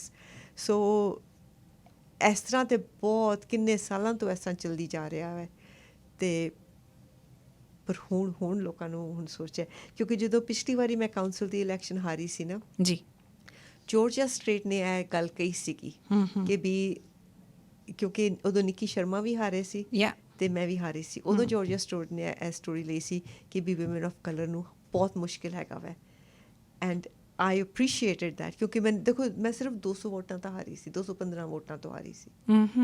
ਸੋ ਸੋਚਿਆ ਜਾਏ 215 ਵੋਟਾਂ ਤੇ ਬਹੁਤੀਆਂ ਹੈ ਨਹੀਂ, ਬਿਲਕੁਲ। ਤੇ ਪਰ ਉਹ 215 ਵੋਟਾਂ ਜਿਹੜੀਆਂ ਸੀਗੀਆਂ, ਦ ਸਟੋਰੀ ਵਾਜ਼ ਕਿ ਵੀ ਕਿਉਂ ਨਹੀਂ ਮਿਲਦੀਆਂ। ਐਂਡ ਉਹਨਾਂ ਦਾ ਐਨਾਲਿਸਿਸ ਇਹ ਸੀਗਾ ਕਿਉਂਕਿ ਵੂਮਨ ਆਫ ਕਲਰ ਸੀਗੀ, ਉਹਨਾਂ ਨੇ ਕਿਹਾ ਕਿ ਨਹੀਂ ਇਹਨੂੰ ਨਹੀਂ ਦੇਣਾ, ਕਿਸੇ ਹੋਰ ਨੂੰ ਲਿਆ ਅੰਦਰ। ਸੋ ਇਟਸ ਬਿਨ ਅ ਪਾਰਟ ਆਫ ਇਟ। ਪਰ ਕਿਉਂਕਿ ਤੁਸੀਂ ਸਮਝੋ ਕਿ ਸਾਰੀ ਉਮਰ ਯੂਜ਼ ਟੂ ਰਹੇ ਹੋ। ਆਈ ਮੀਨ ਮੈਂ ਕਈ ਵਾਰੀ ਦੱਸਦੀ ਹਾਂ ਕਿ ਜਦੋਂ ਮੇਰਾ ਜਨਮ ਹੋਇਆ ਵਾ ਮੈਂ ਅਫਰੀਕਾ ਵਿੱਚ, ਉਦੋਂ ਅਪਾਰਟਾਈਡ ਸੀਗੀ ਯੂਗੈਂਡਾ ਵਿੱਚ ਵੀ। ਮੇਰੇ ਬ੍ਰਦਰਸ ਦਾ ਜਨਮ ਜਿਹੜਾ ਹੋਇਆ ਸੀਗਾ, ਸਾਡਾ ਜਨਮ ਹੋਇਆ ਸੀ ਏਸ਼ੀਅਨ ਹੌਸਪੀਟਲਸ ਹੋਏ, ਸਾਡੇ ਸੀ ਯੂਰੋਪੀਅਨ ਹੌਸਪੀਟਲ ਹੁੰਦੇ ਸੀ, ਏਸ਼ੀਅਨ ਹੁੰਦੇ ਸੀਗੇ ਅਤੇ ਅਫਰੀਕਨ ਹੁੰਦੇ ਸੀਗੇ। ਸੋ ਸਾਨੂੰ ਸ਼ੁਰੂ ਤੋਂ ਹੀ ਸੀਗਾ ਕਿ ਵੀ ਅਸੀਂ ਏਸ਼ੀਅਨ ਹੈਗੇ, ਸਾਡੀ ਕੈਟੇਗਰੀ ਵੱਖਰੀ ਹੈ, ਉਹ ਯੂਰੋਪੀਅਨ ਨੇ ਉਹਨਾਂ ਦੀ ਕੈਟੇਗਰੀ ਵੱਖਰੀ ਹੈ, ਉਹ ਅਫਰੀਕਨ ਨੇ ਉਹਨਾਂ ਦੀ ਕੈਟੇਗਰੀ ਵੱਖਰੀ ਹੈ। ਸੋ ਜੇ ਬਚਪਨ ਤੋਂ ਹੀ ਹੈ ਤੁਹਾਡੇ ਦਿਮਾਗ ਵਿੱਚ ਗੱਲ ਪਈ ਸੀ ਕਿ ਵੀ ਤੁਸੀਂ ਇਕੁਅਲ ਨਹੀਂ ਹੈਗੇ, ਤੁਸੀਂ ਇਨਫੀਰੀਅਰ ਹੋ। It's a hard one, it's a hard script ਕਿ ਵੀ ਤੁਸੀਂ ਪਰ ਸੋ ਇਹਦਾ ਜਵਾਬ ਮੇਰੇ ਕੋਲ ਹੈ ਨਹੀਂ, ਕਿਉਂਕਿ ਯੂਜ਼ ਟੂ ਹੋ ਕੇ ਹੁਣ ਥੋੜ੍ਹੀ ਬਹੁਤੀ ਆਵਾਜ਼ ਨਿਕਲ ਰਹੀ ਹੈ। ਹੁਣ ਜਦੋਂ ਅਸੀਂ ਪਲੈਟਫਾਰਮ ਆਪਣਾ ਬਣਾ ਰਹੇ ਸੀ ਵੀ ਕੈਂਪੇਨ ਵਿੱਚ ਕੀ ਕਹਿਣਾ ਵਾ, ਅਸੀਂ ਕਿਹਾ ਕਿ ਨਹੀਂ, ਜਿਹੜੀ ਵੀ ਪੋਲਿਸੀ ਹੈਗੀ ਹੈ ਸਿਟੀ ਦੀ, ਉਹ ਦੇਖਣੀ ਹੈ ਕਿ ਵੂਮਨ ਦੇ ਹੱਕ 'ਚ ਬੋਲਦੀ ਹੈ ਅਤੇ ਰੇਸਿਜ਼ਮ ਤੋਂ ਕਿੰਨੀ ਕੁ ਪਿਓਰ ਹੈ, ਔਰ ਫਿਰ ਐਕੁਇਟੀ ਕਿਸ ਤਰ੍ਹਾਂ ਲਿਆ ਰਹੀ ਹੈ। ਐਕੁਇਟੀ ਅਤੇ ਡਾਇਵਰਸਿਟੀ, ਇਨਕਲੂਸਿਵ, ਇਹ ਸਾਰੇ ਵਰਡਸ ਨੇ, ਪਰ ਇਹ ਵਰਡਸ ਨੂੰ ਅਸੀਂ ਕਿਸ ਤਰ੍ਹਾਂ ਪੋਲਿਸੀ ਦੇ ਵਿੱਚ ਲਿਆਉਣੇ ਨੇ। So to me that is important. ਜੇ ਕੋਈ ਪੁੱਛਣਾ ਕਿਉਂ ਤੂੰ ਕਰ ਰਹੀ ਹੈ, ਦਿਸ ਇਜ਼ ਦ ਰੀਜ਼ਨ। ਤੁਹਾਡੇ ਆਪਣੇ ਹੁਣ ਬੱਚੇ ਵੱਡੇ ਹੋ ਚੁੱਕੇ ਆ, ਉਹ ਪ੍ਰੋਫੈਸ਼ਨਸ ਦੇ ਵਿੱਚ ਜਾ ਚੁੱਕੇ ਆ, ਵੱਖ-ਵੱਖ ਥਾਵਾਂ 'ਤੇ ਉਹ ਸੈਟਲ ਹੋ ਚੁੱਕੇ ਆ। ਤੁਹਾਡਾ ਬੇਟਾ ਵੀ ਪਿਛਲੇ ਦਿਨੀਂ ਖਬਰਾਂ ਦੇ ਵਿੱਚ ਰਿਹਾ ਕਿ ਉਹ ਵੀ ਇਸ ਗੱਲ 'ਤੇ ਖੜ੍ਹਾ ਹੁੰਦਾ ਰਿਹਾ ਜਦੋਂ ਰੇਸਿਜ਼ਮ ਦੀ ਗੱਲ ਆਉਂਦੀ ਹੈ, ਐਥਨੀਸਿਟੀ ਦੀ ਗੱਲ ਆਉਂਦੀ ਹੈ। ਬੜੀ ਮਾਣ ਦੀ ਗੱਲ ਹੈ ਕਿ ਇਹੋ ਜਿਹੀਆਂ ਵੈਲਿਊਜ਼ ਤੁਸੀਂ ਆਪਣੇ ਬੱਚਿਆਂ ਨੂੰ ਵੀ ਦਿੱਤੀਆਂ, ਅਤੇ ਸਟਿਲ ਹੁਣ ਜਦੋਂ ਉਹ ਵੱਡੇ ਹੋ ਗਏ ਆ, ਉਹ ਖੁਦ ਇਸ ਚੀਜ਼ ਨੂੰ ਮਹਿਸੂਸ ਕਰਦੇ ਆ, ਉਹਦੇ ਲਈ ਖੜ੍ਹਾ ਹੋਣਾ ਚਾਹੁੰਦੇ ਆ। ਸਾਡੇ ਕੁਝ ਕਾਲਰਸ ਗੱਲ ਕਰਨਾ ਚਾਹੁੰਦੇ, ਤੁਹਾਨੂੰ ਹੈੱਡਫੋਨ ਪਾਉਣਾ ਪਏਗਾ। ਹੈਲੋ ਸਤਿ ਸ਼੍ਰੀ ਅਕਾਲ ਜੀ। ਸਤਿ ਸ਼੍ਰੀ ਅਕਾਲ ਜੀ। ਮੈਂ ਦੇਖਦੀ ਹਾਂ ਕਿ ਇਹ ਇੱਕ ਸਾਡੇ ਸਰਪ੍ਰਾਈਜ਼ ਕਾਲਰ ਨੇ। ਮੈਨੂੰ ਇਸ ਗੱਲ ਦਾ ਯਕੀਨ ਹੈ ਕਿ ਜ਼ਰੂਰ ਬਲਜਿੰਦਰ ਨਾਰੰਗ ਉਹਨਾਂ ਨੂੰ ਇਹ ਜਾਣਦੇ ਨੇ। ਦੇਖਦੇ ਹਾਂ ਬਲਜਿੰਦਰ ਜੀ ਤੁਸੀਂ ਪਹਿਚਾਣ ਸਕਦੇ ਹੋ ਇਹਨਾਂ ਨੂੰ ਕਿ ਨਹੀਂ ਪਹਿਚਾਣ ਸਕਦੇ।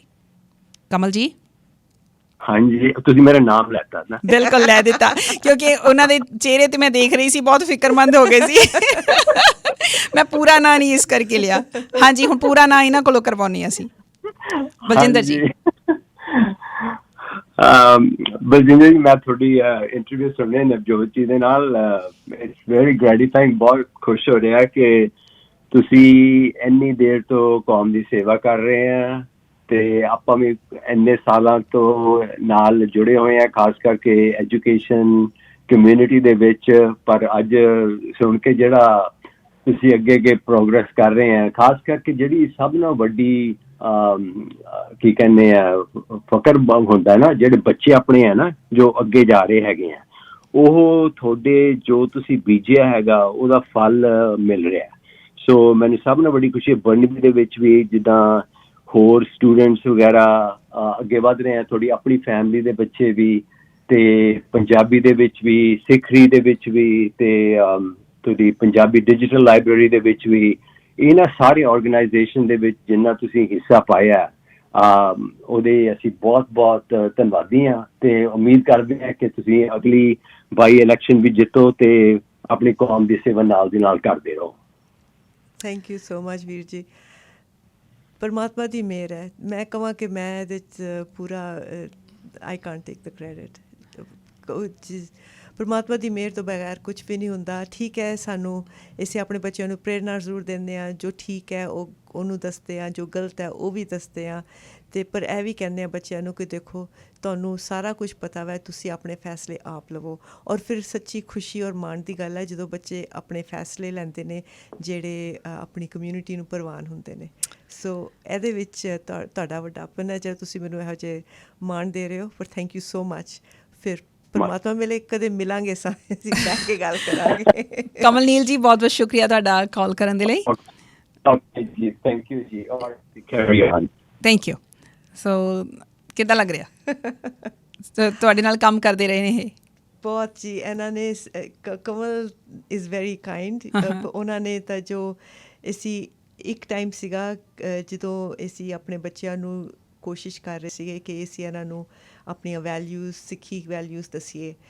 ਫਿਰ ਇੱਕ ਦਿਨ ਕਮਲ ਕਹਿਣ ਲੱਗੇ, ਕਹਿੰਦੇ ਕਿ ਨਹੀਂ, ਅਸੀਂ ਜਿਹੜਾ ਹੈ ਨਾ ਬੱਚਿਆਂ ਨੂੰ ਅਸੀਂ ਕਿਸੇ 'ਤੇ ਡਿਪੈਂਡ ਨਹੀਂ ਕਰ ਸਕਦੇ, ਜਿਹੜੀ ਅਸੀਂ ਬੱਚਿਆਂ ਨੂੰ ਸਿੱਖਿਆ ਦੇਣੀ ਅਸੀਂ ਆਪ ਦੇਣੀ ਹੈ। ਸੋ ਤੁਸੀਂ ਮੰਨੋਗੇ ਨਹੀਂ, ਉਸ ਟਾਈਮ 'ਤੇ ਕਮਲ ਐਵਰੀ ਵੀਕਐਂਡ ਅਸੀਂ ਜਾਈਦਾ ਸੀ, ਇਹਨਾਂ ਦੇ ਘਰ ਜਾਈਦਾ ਸੀਗਾ।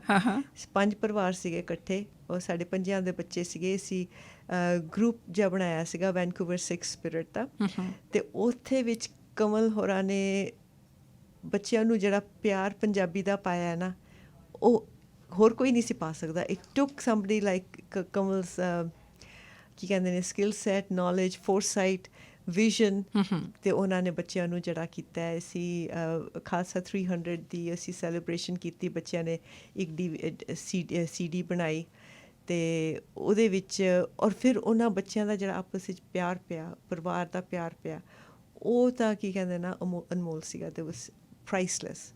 ਔਰ ਹੁਣ ਵੀ ਜਿਹੜੇ ਹੈਗੇ ਨੇ, ਤੁਸੀਂ ਕਹਿੰਦੇ ਹੋ ਨਾ ਕਮਿਊਨਿਟੀ ਰੋਲ ਮਾਡਲਸ, ਜੇ ਮੈਂ ਕਹਾਂ ਕਿ ਬਰਿੰਦਰ ਲਈ ਕੌਣ ਹੈ community role models, it is Kamalneel, ਕਿਉਂਕਿ ਉਹਨਾਂ ਨੇ ਉਸ ਟਾਈਮ 'ਤੇ ਉਹਨੂੰ ਆਪਣੀ ਜਿਹੜੀ ਆਪਣੇ ਫਾਦਰ ਦੀ ਪ੍ਰੇਰਨਾ 'ਤੇ ਆਪਣੀ ਜਗ੍ਹਾ ਹੁੰਦੀ ਹੈ, ਪਰ ਜੋ ਤੁਹਾਨੂੰ ਤੁਹਾਡੇ ਅੰਕਲ ਜਾਂ ਜਿਸ ਤਰ੍ਹਾਂ ਵੀ ਤੁਹਾਨੂੰ ਪੇਸ਼ ਆਉਣ ਨਾ, ਉਹ ਜਿਹੜਾ ਮੈਂ ਨਾ I think Kamal has been a huge part of that conversation. Doctor Barinder Narang ਹੁਣਾਂ ਦੀ ਗੱਲ ਕੀਤੀ ਹੈ, ਮੇਰੇ ਲਈ ਬੜੀ ਹੈਰਾਨੀ ਦੀ ਗੱਲ ਹੈ ਕਿ ਮੈਨੂੰ ਪਹਿਲਾਂ ਇਸ ਗੱਲ ਦਾ ਖਿਆਲ ਨਹੀਂ ਸੀ ਕਿ ਬਰਿੰਦਰ ਤੁਹਾਡੇ ਬੇਟੇ ਨੇ। ਥੋੜ੍ਹੀ ਦੇਰ ਪਹਿਲਾਂ ਆਪਣੀ ਗੱਲ ਹੋਈ ਅਤੇ ਮੈਨੂੰ ਉਦੋਂ ਹੀ ਇਸ ਗੱਲ ਦਾ ਅਹਿਸਾਸ ਹੋਇਆ, ਪਰ ਬੜਾ ਚੰਗਾ ਲੱਗ ਰਿਹਾ ਕਿ ਅੱਜ ਜੇ ਬਰਿੰਦਰ ਹੁਣੀ ਕੰਮ ਕਰ ਰਹੇ ਆ, ਡਾਕਟਰ ਦੇ ਤੌਰ 'ਤੇ ਕੰਮ ਕਰ ਰਹੇ ਆ, ਕਮਿਊਨਿਟੀ ਦੀ ਉਹ ਆਵਾਜ਼ ਬਣੇ ਆ, ਔਰ ਸਾਰਾ ਜਿਹੜਾ ਮੇਨ ਸਟ੍ਰੀਮ ਮੀਡੀਆ ਹੈ, ਬਰਿੰਦਰ ਨਾਲ ਗੱਲ ਕੀਤੀ ਉਹਨਾਂ ਨੇ ਰੀਸੈਂਟਲੀ, ਹੁਣ ਵੀ ਲਗਾਤਾਰ ਗੱਲ ਚੱਲ ਰਹੀ ਹੈਗੀ ਆ, ਉਹ ਵੈਲਿਊਜ਼ ਤੁਸੀਂ ਦਿੱਤੀਆਂ ਨੇ। ਮੈਂ ਇਹੀ ਜਾਣਨਾ ਚਾਹੁੰਦੀ ਹਾਂ ਕਿ ਕੁਛ ਵੈਲਿਊਜ਼ ਤੁਸੀਂ ਕੌਨਸ਼ੀਅਸਲੀ ਭਰਦੇ ਹੋ ਜਾਂ ਇਹ ਆਟੋਮੈਟਿਕਲੀ ਇਹ ਸਬਕੌਨਸ਼ੀਅਸਲੀ ਹੁੰਦਾ ਜਾਂਦਾ ਸਾਰਾ ਕੁਛ? ਦੇਖੋ, ਜੋ ਉਹ ਮਾਹੌਲ ਆਪਣੇ ਪਰਿਵਾਰਾਂ ਵਿੱਚ ਦੇਖਦੇ ਨੇ, ਉਹਦਾ ਅਸਰ ਜ਼ਰੂਰ ਹੁੰਦਾ ਵੈ। ਹੁਣ ਬੱਚਿਆਂ ਨੂੰ ਤੁਸੀਂ ਜੇ ਪੁੱਛੋਗੇ, ਉਹਨਾਂ ਦੀ ਮਾਂ ਦੀ ਉਹਨਾਂ ਦੀ ਹੈਗੀ ਹੈ ਕਿ ਉਹਨੇ ਹਮੇਸ਼ਾ ਕਮਿਊਨਿਟੀ ਕੰਮ ਕੀਤਾ ਵੈ, ਸੋ ਉਹਨਾਂ ਵਾਸਤੇ ਸਿਖਾਉਣ ਦੀ ਲੋੜ ਹੀ ਨਹੀਂ ਪਈ, ਕਿਉਂਕਿ ਉਹ ਦੇਖਦੇ ਰਹੇ ਨੇ। ਔਰ ਫਿਰ ਉਹਨਾਂ ਨੇ ਇਹ ਵੀ ਦੇਖਿਆ ਕਿ ਵੀ ਪ੍ਰਾਇਓਰਿਟੀਜ਼ ਜਿਹੜੀਆਂ ਹੈਗੀਆਂ ਨੇ, ਕਿਹੜੀਆਂ ਪ੍ਰਾਇਓਰਿਟੀਜ਼ ਫੈਸਲੇ ਚਾਹੁੰਦੇ ਨੇ। ਹੁਣ ਜੇ ਡਿਸੀਜ਼ਨਸ ਲਈਦੀਆਂ ਨੇ ਕਿ ਕਿਸ ਤਰ੍ਹਾਂ ਡਿਸੀਜ਼ਨਸ ਲਈਦੀਆਂ, ਉਹ ਸਾਰੀਆਂ ਜਿਹੜੀਆਂ ਜੇ ਵੈਲਿਊ ਬੇਸਡ ਹੈਗੀਆਂ, ਅਤੇ ਉਹ ਫਿਰ ਬੱਚੇ ਆਪੇ ਵੈਲਿਊਜ਼ ਅਪਣਾ ਲੈਂਦੇ ਨੇ। ਸੋ ਆਈ ਡੋਂਟ ਥਿੰਕ ਕਿ ਮੈਂ ਕਦੇ ਬੈਠ ਕੇ ਉਹਨਾਂ ਨੂੰ ਕਿਹਾ ਕਿ ਤੁਸੀਂ ਇਹ ਕਰਨਾ ਹੈ, ਕਿ ਤੁਸੀਂ ਇਹ ਨਹੀਂ ਕਰਨਾ, ਤੁਸੀਂ ਇਹ ਕਰਨਾ। ਮੈਂ ਐਜ਼ ਵੈਲ ਉਹਨਾਂ ਨੂੰ ਇਹੀ ਗੱਲ ਕਹੀ ਸੀ, ਮੈਂ ਕਿਹਾ ਬੇਟੇ ਮੈਨੂੰ ਕਦੇ ਸਰਪ੍ਰਾਈਜ਼ਿਸ ਨਹੀਂ ਚਾਹੀਦੀਆਂ, ਜੋ ਵੀ ਕੀਤਾ ਚੰਗਾ ਮਾੜਾ ਜਿਸ ਤਰ੍ਹਾਂ ਦਾ ਵੀ ਹੈ, ਘਰ ਆ ਕੇ ਦੱਸ ਦਿਓ, ਸੋ ਦੈਟ ਮੈਨੂੰ ਨਿਊਜ਼ਪੇਪਰ ਤੋਂ ਨਾ ਪੜ੍ਹਨਾ ਪਏ ਜਾਂ ਮੈਂ ਕਿਸੇ ਹੋਰ ਕੋਲੋਂ ਸੁਣਨਾ ਨਾ ਪਏ। ਅੱਛਾ, ਦੱਸ ਦਿਓ ਵੀ ਐਟ ਦ ਮੋਸਟ ਮੈਂ ਕੀ ਕਰਾਂਗੀ, ਮੈਂ ਗੁੱਸੇ ਹੋਵਾਂਗੀ, ਹੋਰ ਕੀ ਕਰ ਲਾਂਗੀ, ਮੈਂ ਗੁੱਸੇ ਹੀ ਹੋਵਾਂਗੀ ਨਾ, ਪਰ ਐਟਲੀਸਟ ਮੈਨੂੰ ਤੁਸੀਂ ਦੱਸ ਦਿਓ। ਸੋ ਇਹੋ ਜਿਹੇ ਐਟਮੋਸਫੇਅਰ ਵਿੱਚ ਬੱਚਿਆਂ ਨੂੰ ਮਿਲਿਆ ਕਿ ਵੀ ਗੱਲ ਕਰ ਸਕਦੇ ਹਾਂ, ਜੋ ਵੀ ਕਹਿਣਾ ਕਹਿ ਸਕਦੇ ਹਾਂ, ਪਰਮਿਸ਼ਨ ਮਿਲ ਗਈ ਕਿ ਵੀ ਛੁਪਾਉਣ ਦੀ ਕੋਈ ਲੋੜ ਨਹੀਂ ਹੈਗੀ। ਛੁਪਾਉਂਦੇ ਜ਼ਰੂਰ ਨੇ, ਮੈਂ ਨਹੀਂ ਕਹਾਂਗੀ ਕੁਛ ਸਭ ਕੁਝ ਦੱਸਦੇ ਸੱਚੀ ਜ਼ਰੂਰ। ਹੁਣ ਤਾਂ ਉਹ ਉਲਟਾ ਕਰਦੇ ਨੇ ਨਾ ਕਿ ਵੀ ਮਾਂ TV ਸ਼ੋ ਦੇਖ ਰਹੇ, mum this is not for you. ਅੱਛਾ, ਪੁੱਛੋ ਪੇਰੈਂਟ ਕੌਣ ਹੈ, ਮੈਂ ਕਿ ਤੁਸੀਂ? ਮੈਂ ਅੱਛਾ ਠੀਕ ਹੈ, ਇਹਦਾ ਮਤਲਬ ਕਿ ਮੇਰੇ ਵਾਸਤੇ ਨਹੀਂ ਹੈਗਾ। ਹਾਏ ਸੱਚੀ ਐਂ ਕਰਦੇ ਆ? ਹਾਂ, hello hi, who is this? Baljinder ਜੀ, ਤੁਸੀਂ ਜਿਨ੍ਹਾਂ ਨੂੰ ਇਹ ਕਿਹਾ ਸੀ ਕਿ ਮੈਨੂੰ ਸਰਪ੍ਰਾਈਜ਼ਿਜ਼ ਨਹੀਂ ਚਾਹੀਦੇ, he has come to surprise you. Hi mum. Okay ਅੱਜ ਸਰਪ੍ਰਾਈਜ਼ ਕਰ ਦਿੱਤਾ ਉਹਨਾਂ ਨੇ ਔਨ 에ਅਰ ਤੁਹਾਨੂੰ। ਹੁਣ ਤਾਂ ਮੈਨੂੰ ਮੈਸੇਜ ਆਇਆ ਸੀਗਾ, ਤੁਸੀਂ ਤਾਂ ਲਾਲੀ ਭੈਣ ਜੀ ਤੋਂ just come on and talk about mom for a few minutes. So ਮੈਂ clinic ਤੋਂ phone ਕਰਿਆ ਵਾ, just Oh, that's so see what I sweet. can do. Thank you. Varinder ਕੀ ਕਹਿਣਾ ਚਾਹੁੰਦੇ ਹੋ ਮੰਮਾ ਬਾਰੇ?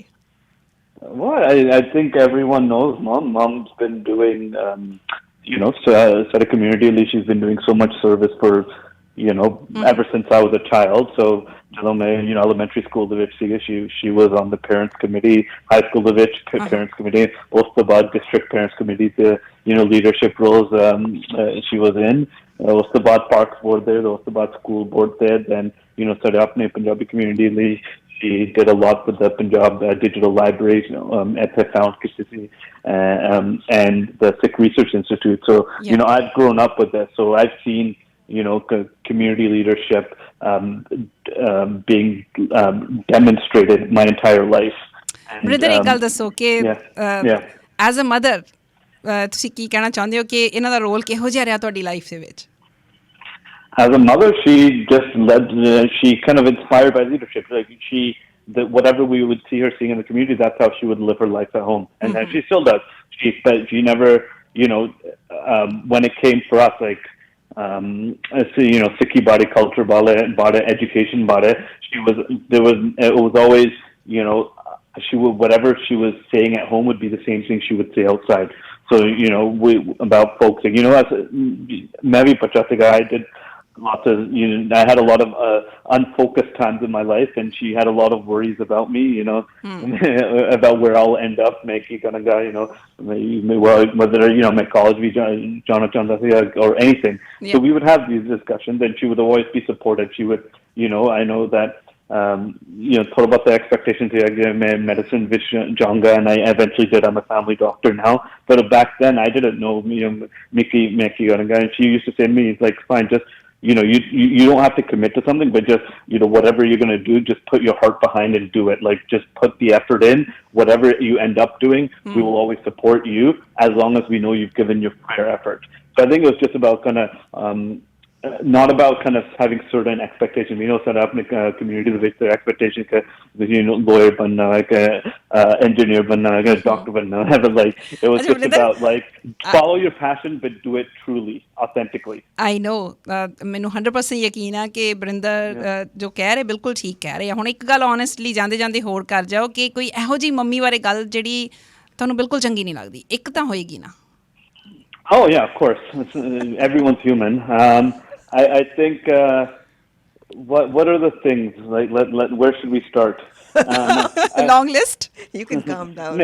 It's just one phone. thing. I think she has an unhealthy relationship with her phone. Oh really? Wow. ਚਲੋ ਤੁਸੀਂ doctor ਹੋ, ਤੁਸੀਂ ਇੰਨਾ ਕਿ ਤਾਂ ਹੁਣ ਜਿਹੜਾ ਅਨਹੈਲਥੀ ਰਿਲੇਸ਼ਨਸ਼ਿਪ ਹੈ ਇਹਨੂੰ ਤੁਸੀਂ ਫਿਕਸ ਕਰ ਸਕਦੇ ਹੋ। Thank you so much for calling. No problem. Thank you. Bye bye. ਲਓ ਜੀ, ਵਰਿੰਦਰ ਆਏ ਸੀ ਔਨ ਏਅਰ, ਤੁਹਾਨੂੰ ਸਰਪ੍ਰਾਈਜ਼ ਕਰਕੇ ਚਲੇ ਗਏ ਆ। I have another surprise for you. Okay. Hello. Who is this? ਤੁਸੀਂ ਆਪਣਾ ਨਾਮ ਦੱਸਣਾ ਚਾਹੋਗੇ or you want to challenge her? I want to challenge her. Oh really? ਤੁਸੀਂ ਇਸ ਤਰ੍ਹਾਂ ਕਰੋ, ਇਹਨਾਂ ਬਾਰੇ ਗੱਲ ਕਰਨੀ ਸ਼ੁਰੂ ਕਰ ਦਿਓ ਪਲੀਜ਼। ਬਲਜਿੰਦਰ ਬਾਰੇ ਗੱਲ ਕਰਨੀ। What would you like to share? ਠੀਕ ਹੈ। ਸੋ ਬਲਜਿੰਦਰ ਆਂਟੀ ਨੂੰ ਮੈਂ ਪਿਛਲੇ 10-12 ਸਾਲਾਂ ਦਾ ਜਾਣਦਾ। I affectionately call her my second mother. Oh really? And you're a plant too. Oh my god. And I've known her for a long time. I mean, from what I've seen about her, maine nu dekhya. He's my adopted son. Oh really? I have no choice. Just some things that come to mind, actually. On a serious note, actually, I've known Auntie for a long time, and some of the things that I can say are, she's been a voice for the voiceless, ever since I can remember. Champion of human rights. That's one of the best things that I admire about her. And most importantly, what I learned very recently is she's a master backroom politician. Actually, really, she's got the ability to bring. Oh man, she can bring together different points of views and a whole bunch of different people in one room and do some serious consensus building. And just my God, it's just blown me away. So, that's these are some of the qualities that I know about her professionally. And you can probably hear my daughter in the background too. So I'll dovetail this in, and Really? Okay. And just my daughter. I mean, it puts me at ease. Being the father of a girl, to know that there's role models like Auntie out there. That somebody, my daughter has someone to aspire to. ਜੀ And break barriers and shatter ceilings, and it's amazing. So it's been a privilege knowing her for so long. Oh my God, you're so So- good, Pavraj. Thank you. Thank you Avraj, thank you so much, thank you. ਇੱਕ ਬਲਜਿੰਦਰ ਜੀ collar ਨੇ, ਕਾਫੀ ਦੇਰ ਤੋਂ hold ਤੇ ਨੇ, ਤਕਰੀਬਨ 10 minute ਤੋਂ ਵੱਧ ਦਾ ਟਾਈਮ ਹੋ ਗਿਆ, ਉਹਨਾਂ ਦੇ ਨਾਲ ਆਪਾਂ ਗੱਲ ਕਰਦੇ ਹਾਂ। ਹਾਂਜੀ ਜੋਗਿੰਦਰ ਭੁੱਲਰ ਜੀ, ਸਤਿ ਸ਼੍ਰੀ ਅਕਾਲ ਜੀ। ਸਤਿ ਸ਼੍ਰੀ ਅਕਾਲ ਜੀ। ਸਤਿ ਸ਼੍ਰੀ ਅਕਾਲ ਭੈਣ ਜੀ ਬਲਜਿੰਦਰ। ਸਤਿ ਸ਼੍ਰੀ ਅਕਾਲ ਭੈਣ ਜੀ, ਕੀ ਹਾਲ ਨੇ? ਠੀਕ ਹੈ, ਤੁਹਾਡਾ ਕਿੱਦਾਂ? ਬਸ ਠੀਕ ਹੈ ਜੀ। ਹਾਂਜੀ ਬਹੁਤ ਦਿਨ ਅੱਜ ਦਾ ਵੀਕਐਂਡ ਸਾਡਾ ਅੱਗੇ ਤੋਂ ਬਹੁਤ ਸੋਹਣਾ ਕਰ ਦਿੱਤਾ ਤੁਸੀਂ।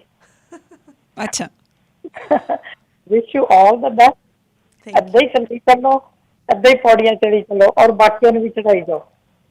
ਬਹੁਤ ਸੋਹਣੀ ਗੱਲ ਹੈ, very nice. Thank you so much ਭੈਣ ਜੀ, really appreciate that. Thank you ਜੀ। ਸ਼ੁਕਰੀਆ ਜੋਗਿੰਦਰ ਜੀ। ਇੰਨੀ ਦੇਰ ਦੇ ਦੇਖ ਲਓ ਤੁਹਾਨੂੰ ਹੱਲਾਸ਼ੇਰੀ ਦੇਣ ਦੇ ਲਈ ਬੈਠੇ ਆ। ਇਹ ਵੀ ਬਹੁਤ ਜ਼ਰੂਰੀ ਹੁੰਦੀ ਆ ਕਿ ਹੱਲਾਸ਼ੇਰੀ ਦਿੱਤੀ ਜਾਣੀ ਚਾਹੀਦੀ ਆ।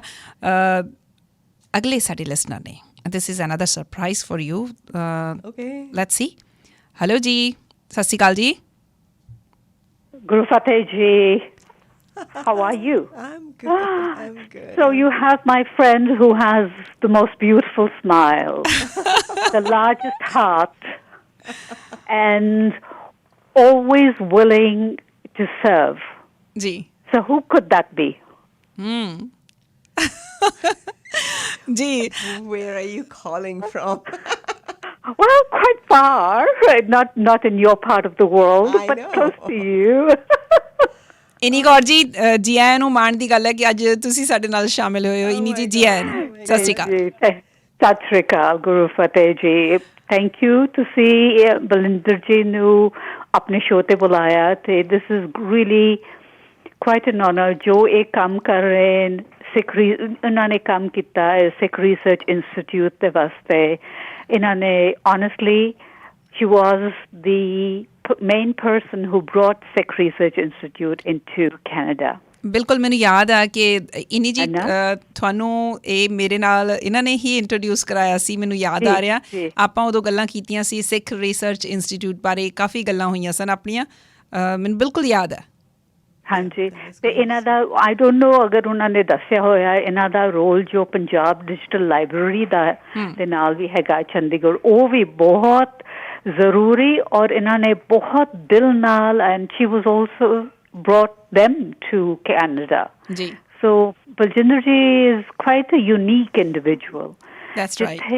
But more so it's far reaching.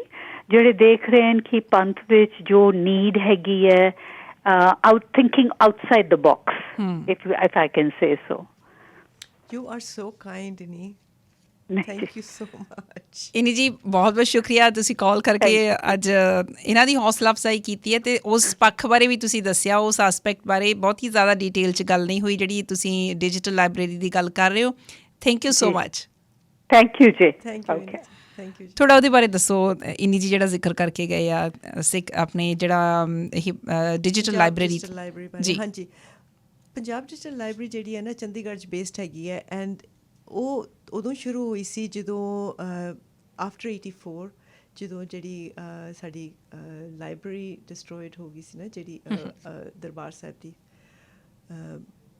Sikh reference library ਸੀ, ਥੋੜਾ ਮਾਈਕ ਦੇ ਨੇੜੇ ਹੋ ਜਾਓ। ਹਾਂਜੀ, ਰੈਫਰੈਂਸ ਲਾਇਬ੍ਰੇਰੀ, ਉਸ ਤੋਂ ਸਾਨੂੰ as Harinder Singh was part of it. Harinder Singh and Davinder Singh ਵਰ ਟੂ ਵੈਰੀ ਕੰਸਰਨਡ ਇੰਡੀਵਿਜੂਅਲਸ। ਉਹਨਾਂ ਨੇ ਕਿਹਾ ਕਿ ਵੀ ਸਾਡੀ ਹਿਸਟਰੀ ਤਾਂ ਇਸ ਤਰ੍ਹਾਂ ਜਾ ਰਹੀ ਹੈ, ਇੱਕ ਤਾਂ ਟਾਈਮ ਸਾਡੇ ਆਰਟੀਫੈਕਟਸ, ਮੈਨੂਸਕ੍ਰਿਪਟਸ ਅਤੇ ਜਿਹੜਾ ਵੀ ਸਾਡਾ ਕਲਚਰਲ ਖਜ਼ਾਨਾ ਹੈਗਾ ਵੈ ਉਹ ਜਾ ਰਿਹਾ ਵੈ, ਔਰ ਅਸੀਂ ਇਹਨੂੰ ਅਗਲੀ ਆਉਣ ਵਾਲੀਆਂ ਪੀੜ੍ਹੀਆਂ ਵਾਸਤੇ ਅਸੀਂ ਕਿਸ ਤਰ੍ਹਾਂ ਉਹਨਾਂ ਨੂੰ ਆਪਣੀ ਹਿਸਟਰੀ ਦੱਸਣੀ ਹੈ, ਕਿਉਂਕਿ ਆਪਣੀ ਹਿਸਟਰੀ ਆਪ ਦੱਸੋ, ਉਹਦੇ ਵਰਗੀ ਕੋਈ ਚੀਜ਼ ਨਹੀਂ। ਹੋਰਾਂ ਨੇ ਤੁਹਾਡੀ ਹਿਸਟਰੀ ਆਪਣੇ ਹਿਸਾਬ ਨਾਲ ਲਿਖਣੀ ਹੈ, ਤੁਸੀਂ ਆਪਣੀ ਹਿਸਟਰੀ ਆਪਣੇ ਹਿਸਾਬ ਨਾਲ ਲਿਖਣੀ ਹੈ। ਉਦੋਂ ਇਹਨਾਂ ਨੂੰ ਪ੍ਰੇਰਨਾ ਮਿਲੀ। ਇਹਨਾਂ ਨੇ ਕਿਸੇ 2 ਕਮਰਿਆਂ 'ਚ ਨਾ ਇਹਨਾਂ ਨੇ ਸ਼ੁਰੂ ਕੀਤਾ ਆਪਣਾ ਕੰਮ ਕਿ ਅਸੀਂ ਡਾਕੂਮੈਂਟਸ, ਪੁਰਾਣੀਆਂ ਜਿਹੜੀਆਂ ਕੀਮਤੀ ਮੈਨੂਸਕ੍ਰਿਪਟਸ ਨੇ, ਗੁਰੂ ਮਹਾਰਾਜ ਦੀਆਂ ਜਿਹੜੀਆਂ ਸਰੂਪ ਨੇ, ਉਹਨਾਂ ਨੇ ਡਿਜੀਟਾਈਜੇਸ਼ਨ ਦੇ ਲੈਬ ਵਿੱਚੋਂ ਕਿ ਉਹਨਾਂ ਨੂੰ ਡਿਜੀਟਾਈਜ਼ ਕਰਕੇ ਪ੍ਰੀਜ਼ਰਵ ਕਰਨੀਆਂ ਸ਼ੁਰੂ ਕਰਤੀਆਂ। ਵਿਲੇਜਸ ਪਿੰਡਾਂ ਵਿੱਚ ਜਾ ਕੇ ਲੋਕਾਂ ਨੂੰ ਪ੍ਰੇਰਨਾ ਕੀਤੀ ਵੀ ਜੇ ਤੁਹਾਡੇ ਕੋਲ ਕੋਈ ਖਜ਼ਾਨੇ ਹੈਗੇ ਨੇ ਸਾਨੂੰ ਦਿਓ, ਅਸੀਂ ਉਹਨਾਂ ਨੂੰ ਨਾ ਕਰੀਏ। ਹੁਣ ਇੰਨਾ ਉਹ ਕੰਮ ਵੱਧ ਗਿਆ, ਇੰਨਾ ਵੱਧ ਗਿਆ, ਮੈਂ ਤਾਂ I can't keep up with it ਕਿ ਇੰਨਾ ਉਹਨਾਂ ਦਾ ਕੰਮ ਵੱਧ ਗਿਆ ਹੈਗਾ ਵੈ। ਸੋ ਉਦੋਂ ਅਸੀਂ ਕਿਹਾ ਕਿ ਵੀ ਅਸੀਂ ਬਾਹਰ ਬੈਠੇ ਕਿਸ ਤਰ੍ਹਾਂ ਸਪੋਰਟ ਕਰ ਸਕਦੇ ਹਾਂ, ਅਸੀਂ ਬਾਹਰ ਬੈਠੇ ਅਸੀਂ ਇਸ ਤਰ੍ਹਾਂ ਸਪੋਰਟ ਕਰ ਸਕਦੇ ਹਾਂ ਕਿ ਅਸੀਂ ਆਪਣੇ ਘਰਾਂ 'ਚ ਦੇਖੀਏ ਕਿ ਕੀ ਸਮਾਨ ਹੈਗਾ ਜਿਹੜਾ ਆਉਣ ਵਾਲੀ ਪੀੜ੍ਹੀਆਂ ਵਾਸਤੇ ਇੰਟਰਸਟਿੰਗ ਹੋਏਗਾ। ਹੁਣ ਜੇ ਫਰਜ਼ ਕਰੋ ਤੁਸੀਂ ਜਾਂ ਤੁਹਾਡਾ ਬੇਟਾ ਕੱਲ੍ਹ ਨੂੰ ਕਹੇ ਕਿ ਵੀ ਮੈਂ ਫਲਾਣੀ ਚੀਜ਼ 'ਤੇ ਰਿਸਰਚ ਕਰਨੀ ਹੈ, ਵੀ ਮਹਾਰਾਜਾ ਰਣਜੀਤ ਸਿੰਘ ਦੇ ਟਾਈਮ 'ਤੇ ਕੀ ਆਰਟੀਫੈਕਟ ਸੀਗੇ, ਪੰਜਾਬ ਡਿਜੀਟਲ ਲਾਇਬ੍ਰੇਰੀ ਦੇ ਵਿੱਚ ਉਹਨਾਂ ਨੂੰ ਉਹ ਸਵਾਲ ਮਿਲ ਜਾਣਗੇ। It is free, downloads free ਨੇ, ਮੈਂਬਰਸ਼ਿਪ ਕੋਈ ਹੈ ਨਹੀਂ, ਇਟਸ ਕੌਮ ਦੀ ਸੇਵਾ ਹੈ। ਸੋ ਉਸ ਕੌਮ ਦੀ ਸੇਵਾ ਅਸੀਂ ਬਾਹਰ ਬੈਠੇ ਅਸੀਂ ਉਹਨਾਂ ਨੂੰ ਸਪੋਰਟ ਕਰ ਸਕਦੇ ਹਾਂ financially and through artefacts. So that was something that we started I think in 2003. Baljinder ਜੀ, ਮੈਂ ਤੁਹਾਡੇ ਨਾਲ ਗੱਲ ਕਰ ਰਹੀ ਹਾਂ, ਦੇਖੋ ਇੰਨਾ ਠਹਿਰਾ, ਇੰਨਾ ਸੰਜਮ ਤੁਹਾਡੀ ਆਵਾਜ਼ ਦੇ ਵਿੱਚ, ਇਹ ਆਉਂਦਾ ਕਿੱਥੋਂ ਆ? ਇੰਨੀ ਜੀ ਗੱਲ ਕਰਕੇ ਗਏ ਆ, ਕਹਿੰਦੇ ਕਿ ਵੀ she has got the most beautiful smile. I can feel that. ਇੰਨੀ ਐਨਰਜੀ ਕਿੱਥੋਂ ਆਉਂਦੀ ਆ? ਤੁਹਾਡਾ ਐਨਰਜੀ ਦਾ ਸੋਰਸ ਕੀ ਹੈ, ਜੇ ਉਹ ਵੀ ਸ਼ੇਅਰ ਕਰਨਾ ਚਾਹੋ ਤਾਂ? Energy the source is my partner and my family. ਕਿਉਂਕਿ ਤੁਸੀਂ ਜਿਸ ਤਰ੍ਹਾਂ ਪਹਿਲਾਂ ਕਿਹਾ ਸੀਗਾ ਵੀ ਹਮੇਸ਼ਾ ਕਹੀਦਾ ਹੈ ਵੀ ਫਲਾਣੀ ਜਗ੍ਹਾ ਦੀ ਸਕਸੈਸ ਵਿੱਚ ਕੋਈ ਔਰਤ ਹੈ। ਆਈ ਵੁੱਡ ਸੇ ਕਿ my husband is my source of energy. ਉਹਨਾਂ ਨੇ ਕਦੇ ਮੈਨੂੰ ਰੋਕਿਆ ਨਹੀਂ ਕਿਸੇ ਗੱਲ ਤੋਂ। ਬੇਸ਼ੱਕ ਕਈ ਗੱਲਾਂ ਉਹਨਾਂ ਨੂੰ ਠੀਕ ਨਹੀਂ ਲੱਗਦੀਆਂ, ਪਰ ਰੋਕਿਆ ਨਹੀਂ। ਉਹਨਾਂ ਨੇ ਕਿਹਾ ਠੀਕ ਹੈ, ਜੇ ਤੇਰਾ ਮਨ ਕਰਦਾ ਤੂੰ ਕਰ। ਔਰ ਇਸ ਗੱਲ ਇਹੋ ਜਿਹੀ ਸਪੋਰਟ ਜਿਹੜੀ ਦੇਖੋ we've been married for 43 years. ਉਸ ਟਾਈਮ ਦੇ ਜਨਰੇਸ਼ਨ 'ਚੋਂ ਦੇਖੋ ਇਹੋ ਜਿਹੀ ਅਨਲਿਮਿਟਿਡ ਸਪੋਰਟ ਜਿਹੜੀ ਹੈ ਨਾ, it's hard, it was very difficult to find, ਪਰ ਮੈਨੂੰ ਮਿਲੀ ਹੈ। So I think I would give credit there. And my children have always been, ਉਹਨਾਂ ਨੇ ਕਦੇ ਇਹ ਨਹੀਂ ਕਿਹਾ ਕਿ ਮਾਂ ਤੂੰ ਕਿਉਂ ਇਹ ਕਰ ਰਹੀ ਹੈ, ਸਾਡੀ ਪ੍ਰਾਇੋਰਟੀ ਕਰ। No mum, you have to do what you have to do, you do it. When, like, my daughter is doing really well. She's doing her master's, she's doing her PhD in research for, she's a behavior specialist, autism ਬਾਰੇ ਕੰਮ ਕਰ ਰਹੀ ਹੈ। ਤੇ ਉਹ ਕਈ ਵਾਰੀ ਹੱਸਦੀ ਹੁੰਦੀ ਹੈ, ਕਹਿੰਦੀ mum I am so busy just creating new knowledge. ਹਰ ਕੋਈ ਨਹੀਂ ਕਰ ਸਕਦਾ। ਸੋ ਉਹਦੇ ਵਾਸਤੇ ਉਹਦੀ ਜਿਹੜੀ ਸਾਰੀ ਲਾਈਫ ਤਪੱਸਿਆ ਨਾ is gone into her PhD, and to me that is so humbling ਕਿ ਵੀ ਇਹੋ ਜਿਹਾ ਬੱਚਾ ਇੰਨਾ ਡੈਡੀਕੇਟਿਡ ਹੈਗਾ ਵੈ। ਉਹਦੇ ਤੋਂ ਮੈਨੂੰ ਪ੍ਰੇਰਨਾ ਮਿਲਦੀ ਹੈ ਕਿ ਯੈਸ ਇਟਸ ਵਰਥ ਇਟ। ਜੇ ਤੁਸੀਂ ਬਿਲੀਵ ਕਰਦੇ ਹੋ ਕਿਸੇ ਚੀਜ਼ ਵਿੱਚ, ਦੈਨ ਹੋਲ ਹਾਰਟedly ਤੁਹਾਨੂੰ ਦਿਲ ਦੇਣਾ ਪੈਂਦਾ ਵੈ ਔਰ ਆਪਣਾ ਟਾਈਮ ਦੇਣਾ ਪੈਂਦਾ ਵੈ। ਸ਼ਾਰਟਕਟਸ ਨਹੀਂ ਹੈਗੇ ਜ਼ਿੰਦਗੀ 'ਚ ਨਵਜੋਤ, ਮਿਹਨਤ ਕੀਤੇ ਬਗੈਰ ਕੁਛ ਮਿਲਦਾ ਨਹੀਂ ਹੈ। ਬਿਲਕੁਲ ਬਿਲਕੁਲ। ਸੋ ਉਹ ਤੁਹਾਨੂੰ ਵੀ ਪਤਾ ਹੈ ਔਰ ਮੈਨੂੰ ਵੀ ਪਤਾ ਹੈ। ਐਗਜ਼ੈਕਟਲੀ। ਬਲਜਿੰਦਰ ਜੀ, ਸਵੇਰ ਦੀ ਰੂਟੀਨ ਕਿਹੋ ਜਿਹੀ ਹੁੰਦੀ ਹੈ? ਕਿੰਨੇ ਵਜੇ ਦਿਨ ਸ਼ੁਰੂ ਹੋ ਜਾਂਦਾ? ਟੈਕਨੀਕਲੀ 7:30 ਵਜੇ। ਅੱਛਾ। ਪਰ ਕਈ ਵਾਰੀ ਆਲਸ ਆ ਜਾਏ ਤੇ 8 ਵਜੇ। ਔਰ ਪਰ ਇਹ ਗੱਲ ਮੇਰੇ ਬੱਚਿਆਂ ਨੂੰ ਬਿਲਕੁਲ ਨਾ ਪੁੱਛਣਾ, ਕਿਉਂਕਿ ਉਹ ਫਿਰ ਤੁਹਾਨੂੰ ਕਹਾਣੀਆਂ ਦੱਸਣਗੇ which are not true but I don't want on air। ਕਿਉਂਕਿ ਜੇ ਮੈਂ ਉਹ ਕਹਿ ਰਿਹਾ ਸੀ ਨਾ ਕਿ addicted to the phone, ਜੇ ਫੋਨ 'ਤੇ ਕੋਈ ਮੈਸੇਜ ਆ ਜੇ ਮੈਂ ਉਹਨਾਂ ਦੀ ਅਟੈਂਸ਼ਨ ਸ਼ੁਰੂ ਕਰਦਾ ਤੇ ਫਿਰ 12 ਵਜੇ ਵੱਜ ਜਾਂਦੇ, ਫਿਰ ਨਹੀਂ ਪਤਾ ਲੱਗਦਾ ਕਿ ਕਿਉਂਕਿ ਹੋਰ ਕੀ ਸ਼ੌਕ ਹੈਗੇ ਤੁਹਾਡੇ? ਮਿਊਜ਼ਿਕ। ਕਿਹੋ ਜਿਹਾ ਮਿਊਜ਼ਿਕ ਸੁਣਦੇ ਹੋ?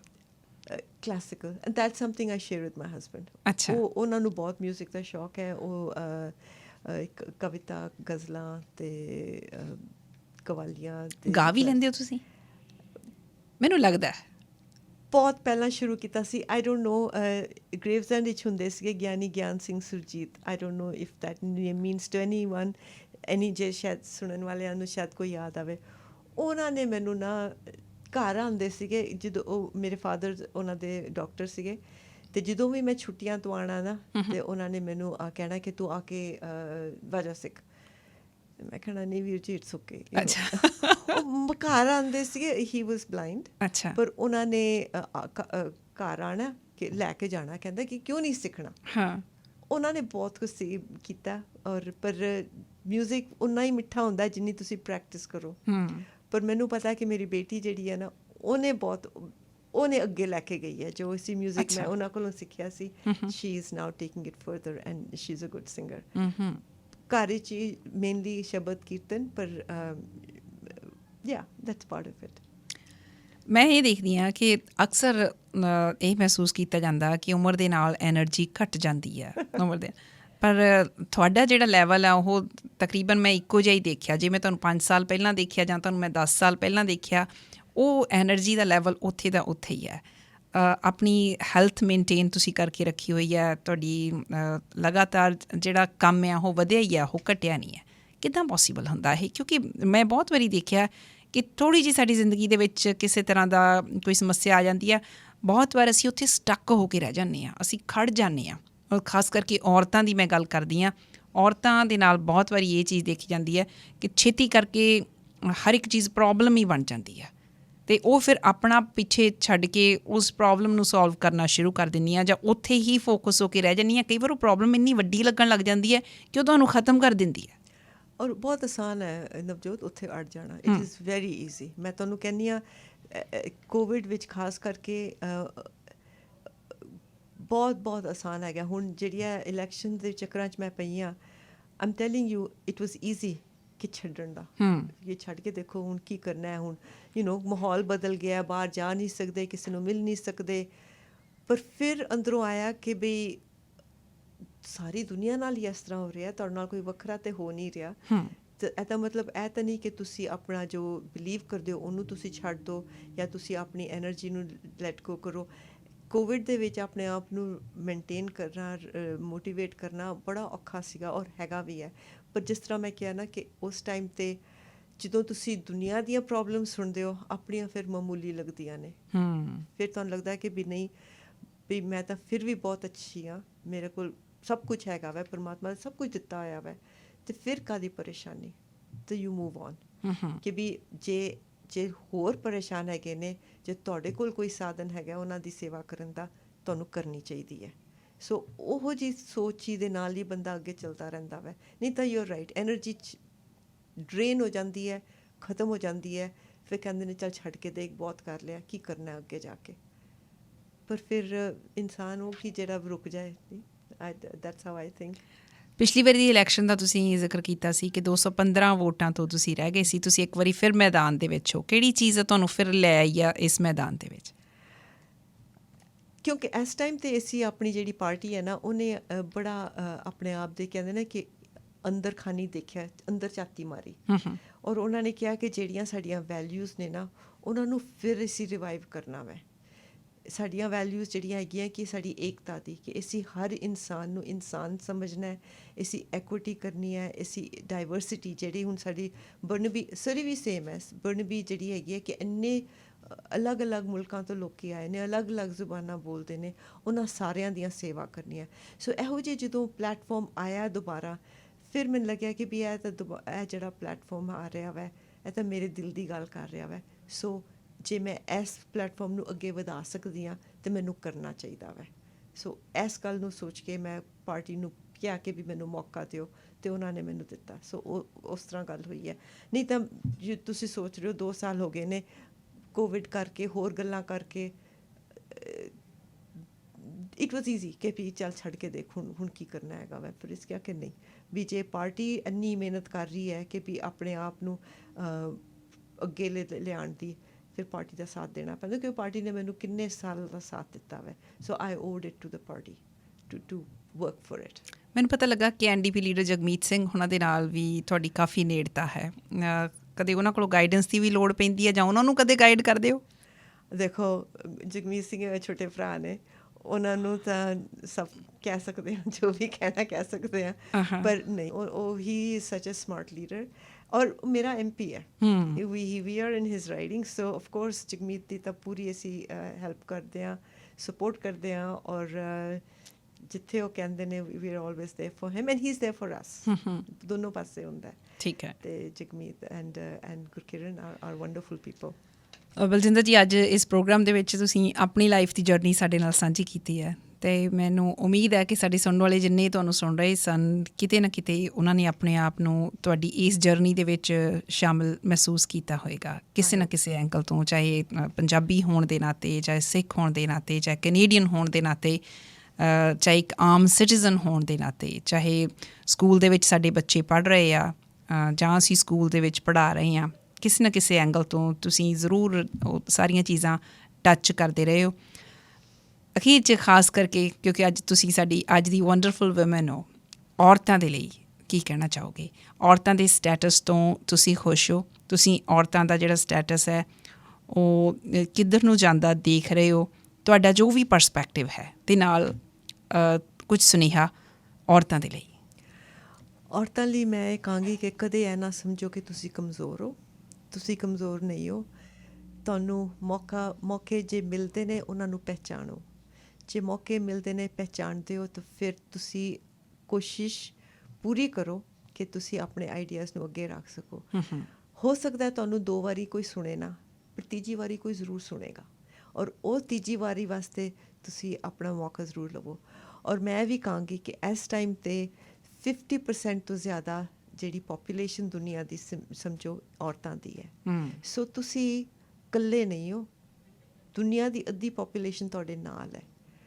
ਉਹ ਤੁਹਾਨੂੰ ਕੀ ਕਹਿੰਦੇ ਨੇ ਪ੍ਰੇਰਨਾ ਦੇਵੇਗੀ। ਤੁਸੀਂ ਜਿਹੜਾ ਕੰਮ ਕਰਨਾ ਚਾਹੁੰਦੇ ਹੋ, ਜੇ ਸੱਚੇ ਦਿਲੋਂ ਕਰ ਰਹੇ ਹੋ ਔਰ ਜੇ ਲੋਕ ਭਲਾਈ ਲਈ ਕਰ ਰਹੇ ਹੋ, ਫਿਰ ਤੁਹਾਨੂੰ ਕੋਈ ਰੋਕ ਨਹੀਂ ਸਕਦਾ ਔਰ ਤੁਸੀਂ ਆਪਣੇ ਆਪ ਨੂੰ ਨਹੀਂ ਰੋਕਣਾ। ਇਹ ਸਭ ਤੋਂ ਵੱਡੀ ਜ਼ਰੂਰੀ ਗੱਲ ਹੈਗੀ ਹੈ ਕਿ ਤੁਸੀਂ ਆਪਣੇ ਜੇ ਲੋਕਾਂ ਨੂੰ ਮਨਾਉਣਾ, ਕਿਉਂਕਿ ਸਾਡੀ ਜਿਹੜੀ ਖੂਬੀ ਹੈ ਨਾ, ਜਿਸ ਤਰ੍ਹਾਂ ਪਵਰਾਜ ਕਹਿ ਕੇ ਗਿਆ ਕਿ ਅਸੀਂ ਅਲੱਗ-ਅਲੱਗ ਲੋਕਾਂ ਨੂੰ ਇਕੱਠੇ ਕਰਕੇ ਉਹਨਾਂ ਦੀ ਅੱਗੇ ਇਕੱਠੀ ਗੱਲ ਕਰ ਸਕਦੇ ਹਾਂ। ਸਾਡੇ 'ਚ ਹਿੰਮਤ ਹੈਗੀ ਕਿਉਂਕਿ ਕੁਦਰਤੀ ਜਿਹੜਾ ਇਨਸਾਨ ਨੇ ਜਿਹੜਾ ਔਰਤ ਹੈ ਨਾ, ਉਹਦੇ ਵਿੱਚ ਕੰਪਰੋਮਾਈਜ਼ ਦੀ ਸ਼ਕਤੀ ਹੈ। ਉਹ ਸਮਝੌਤਾ ਕਰ ਸਕਦੀ ਹੈ। ਉਹਦੇ ਵਿੱਚ ਉਹਨੂੰ ਇਹਦੇ 'ਚ ਆਪਣੀ ਹੇਠੀ ਨਹੀਂ ਦਿਖਦੀ। ਜੇ ਹੇਠੀ ਦਾ ਕੰਮ ਨਹੀਂ ਹੈਗਾ, ਸਮਝੌਤੇ ਦਾ ਕੰਮ ਹੈ, ਸੋ ਵੂਮਨ ਤੋਂ ਅੱਗੇ ਹੋਰ ਕੋਈ ਨਹੀਂ ਕਰ ਸਕਦਾ। ਇੱਕ ਮਾਂ ਹੈ, ਉਹ ਹਮੇਸ਼ਾ ਉਹ ਬੱਚਿਆਂ ਦਾ ਸਮਝੌਤਾ ਕਰਦੀ ਹੈ, ਹਮੇਸ਼ਾ ਉਹ ਆਪਣੇ ਬੱਚਿਆਂ ਨੂੰ ਪਹਿਲਾਂ ਰੱਖਦੀ ਹੈ, ਕਮਿਊਨਿਟੀ ਨੂੰ ਪਹਿਲਾਂ ਰੱਖਦੀ ਹੈ। ਸੋ ਵੂਮਨ ਉਹਨਾਂ 'ਚ ਬਹੁਤ ਤਾਕਤ ਹੈ, ਬਹੁਤ ਉਹਨਾਂ 'ਚ ਉੱਦਮ ਹੈਗਾ। ਕਦੇ ਆਪਣੇ ਆਪ ਨੂੰ ਕਮਜ਼ੋਰ ਨਾ ਸਮਝਣਾ। That's my prerna to them. ਬਹੁਤ ਬਹੁਤ ਸ਼ੁਕਰੀਆ। Thank you so much.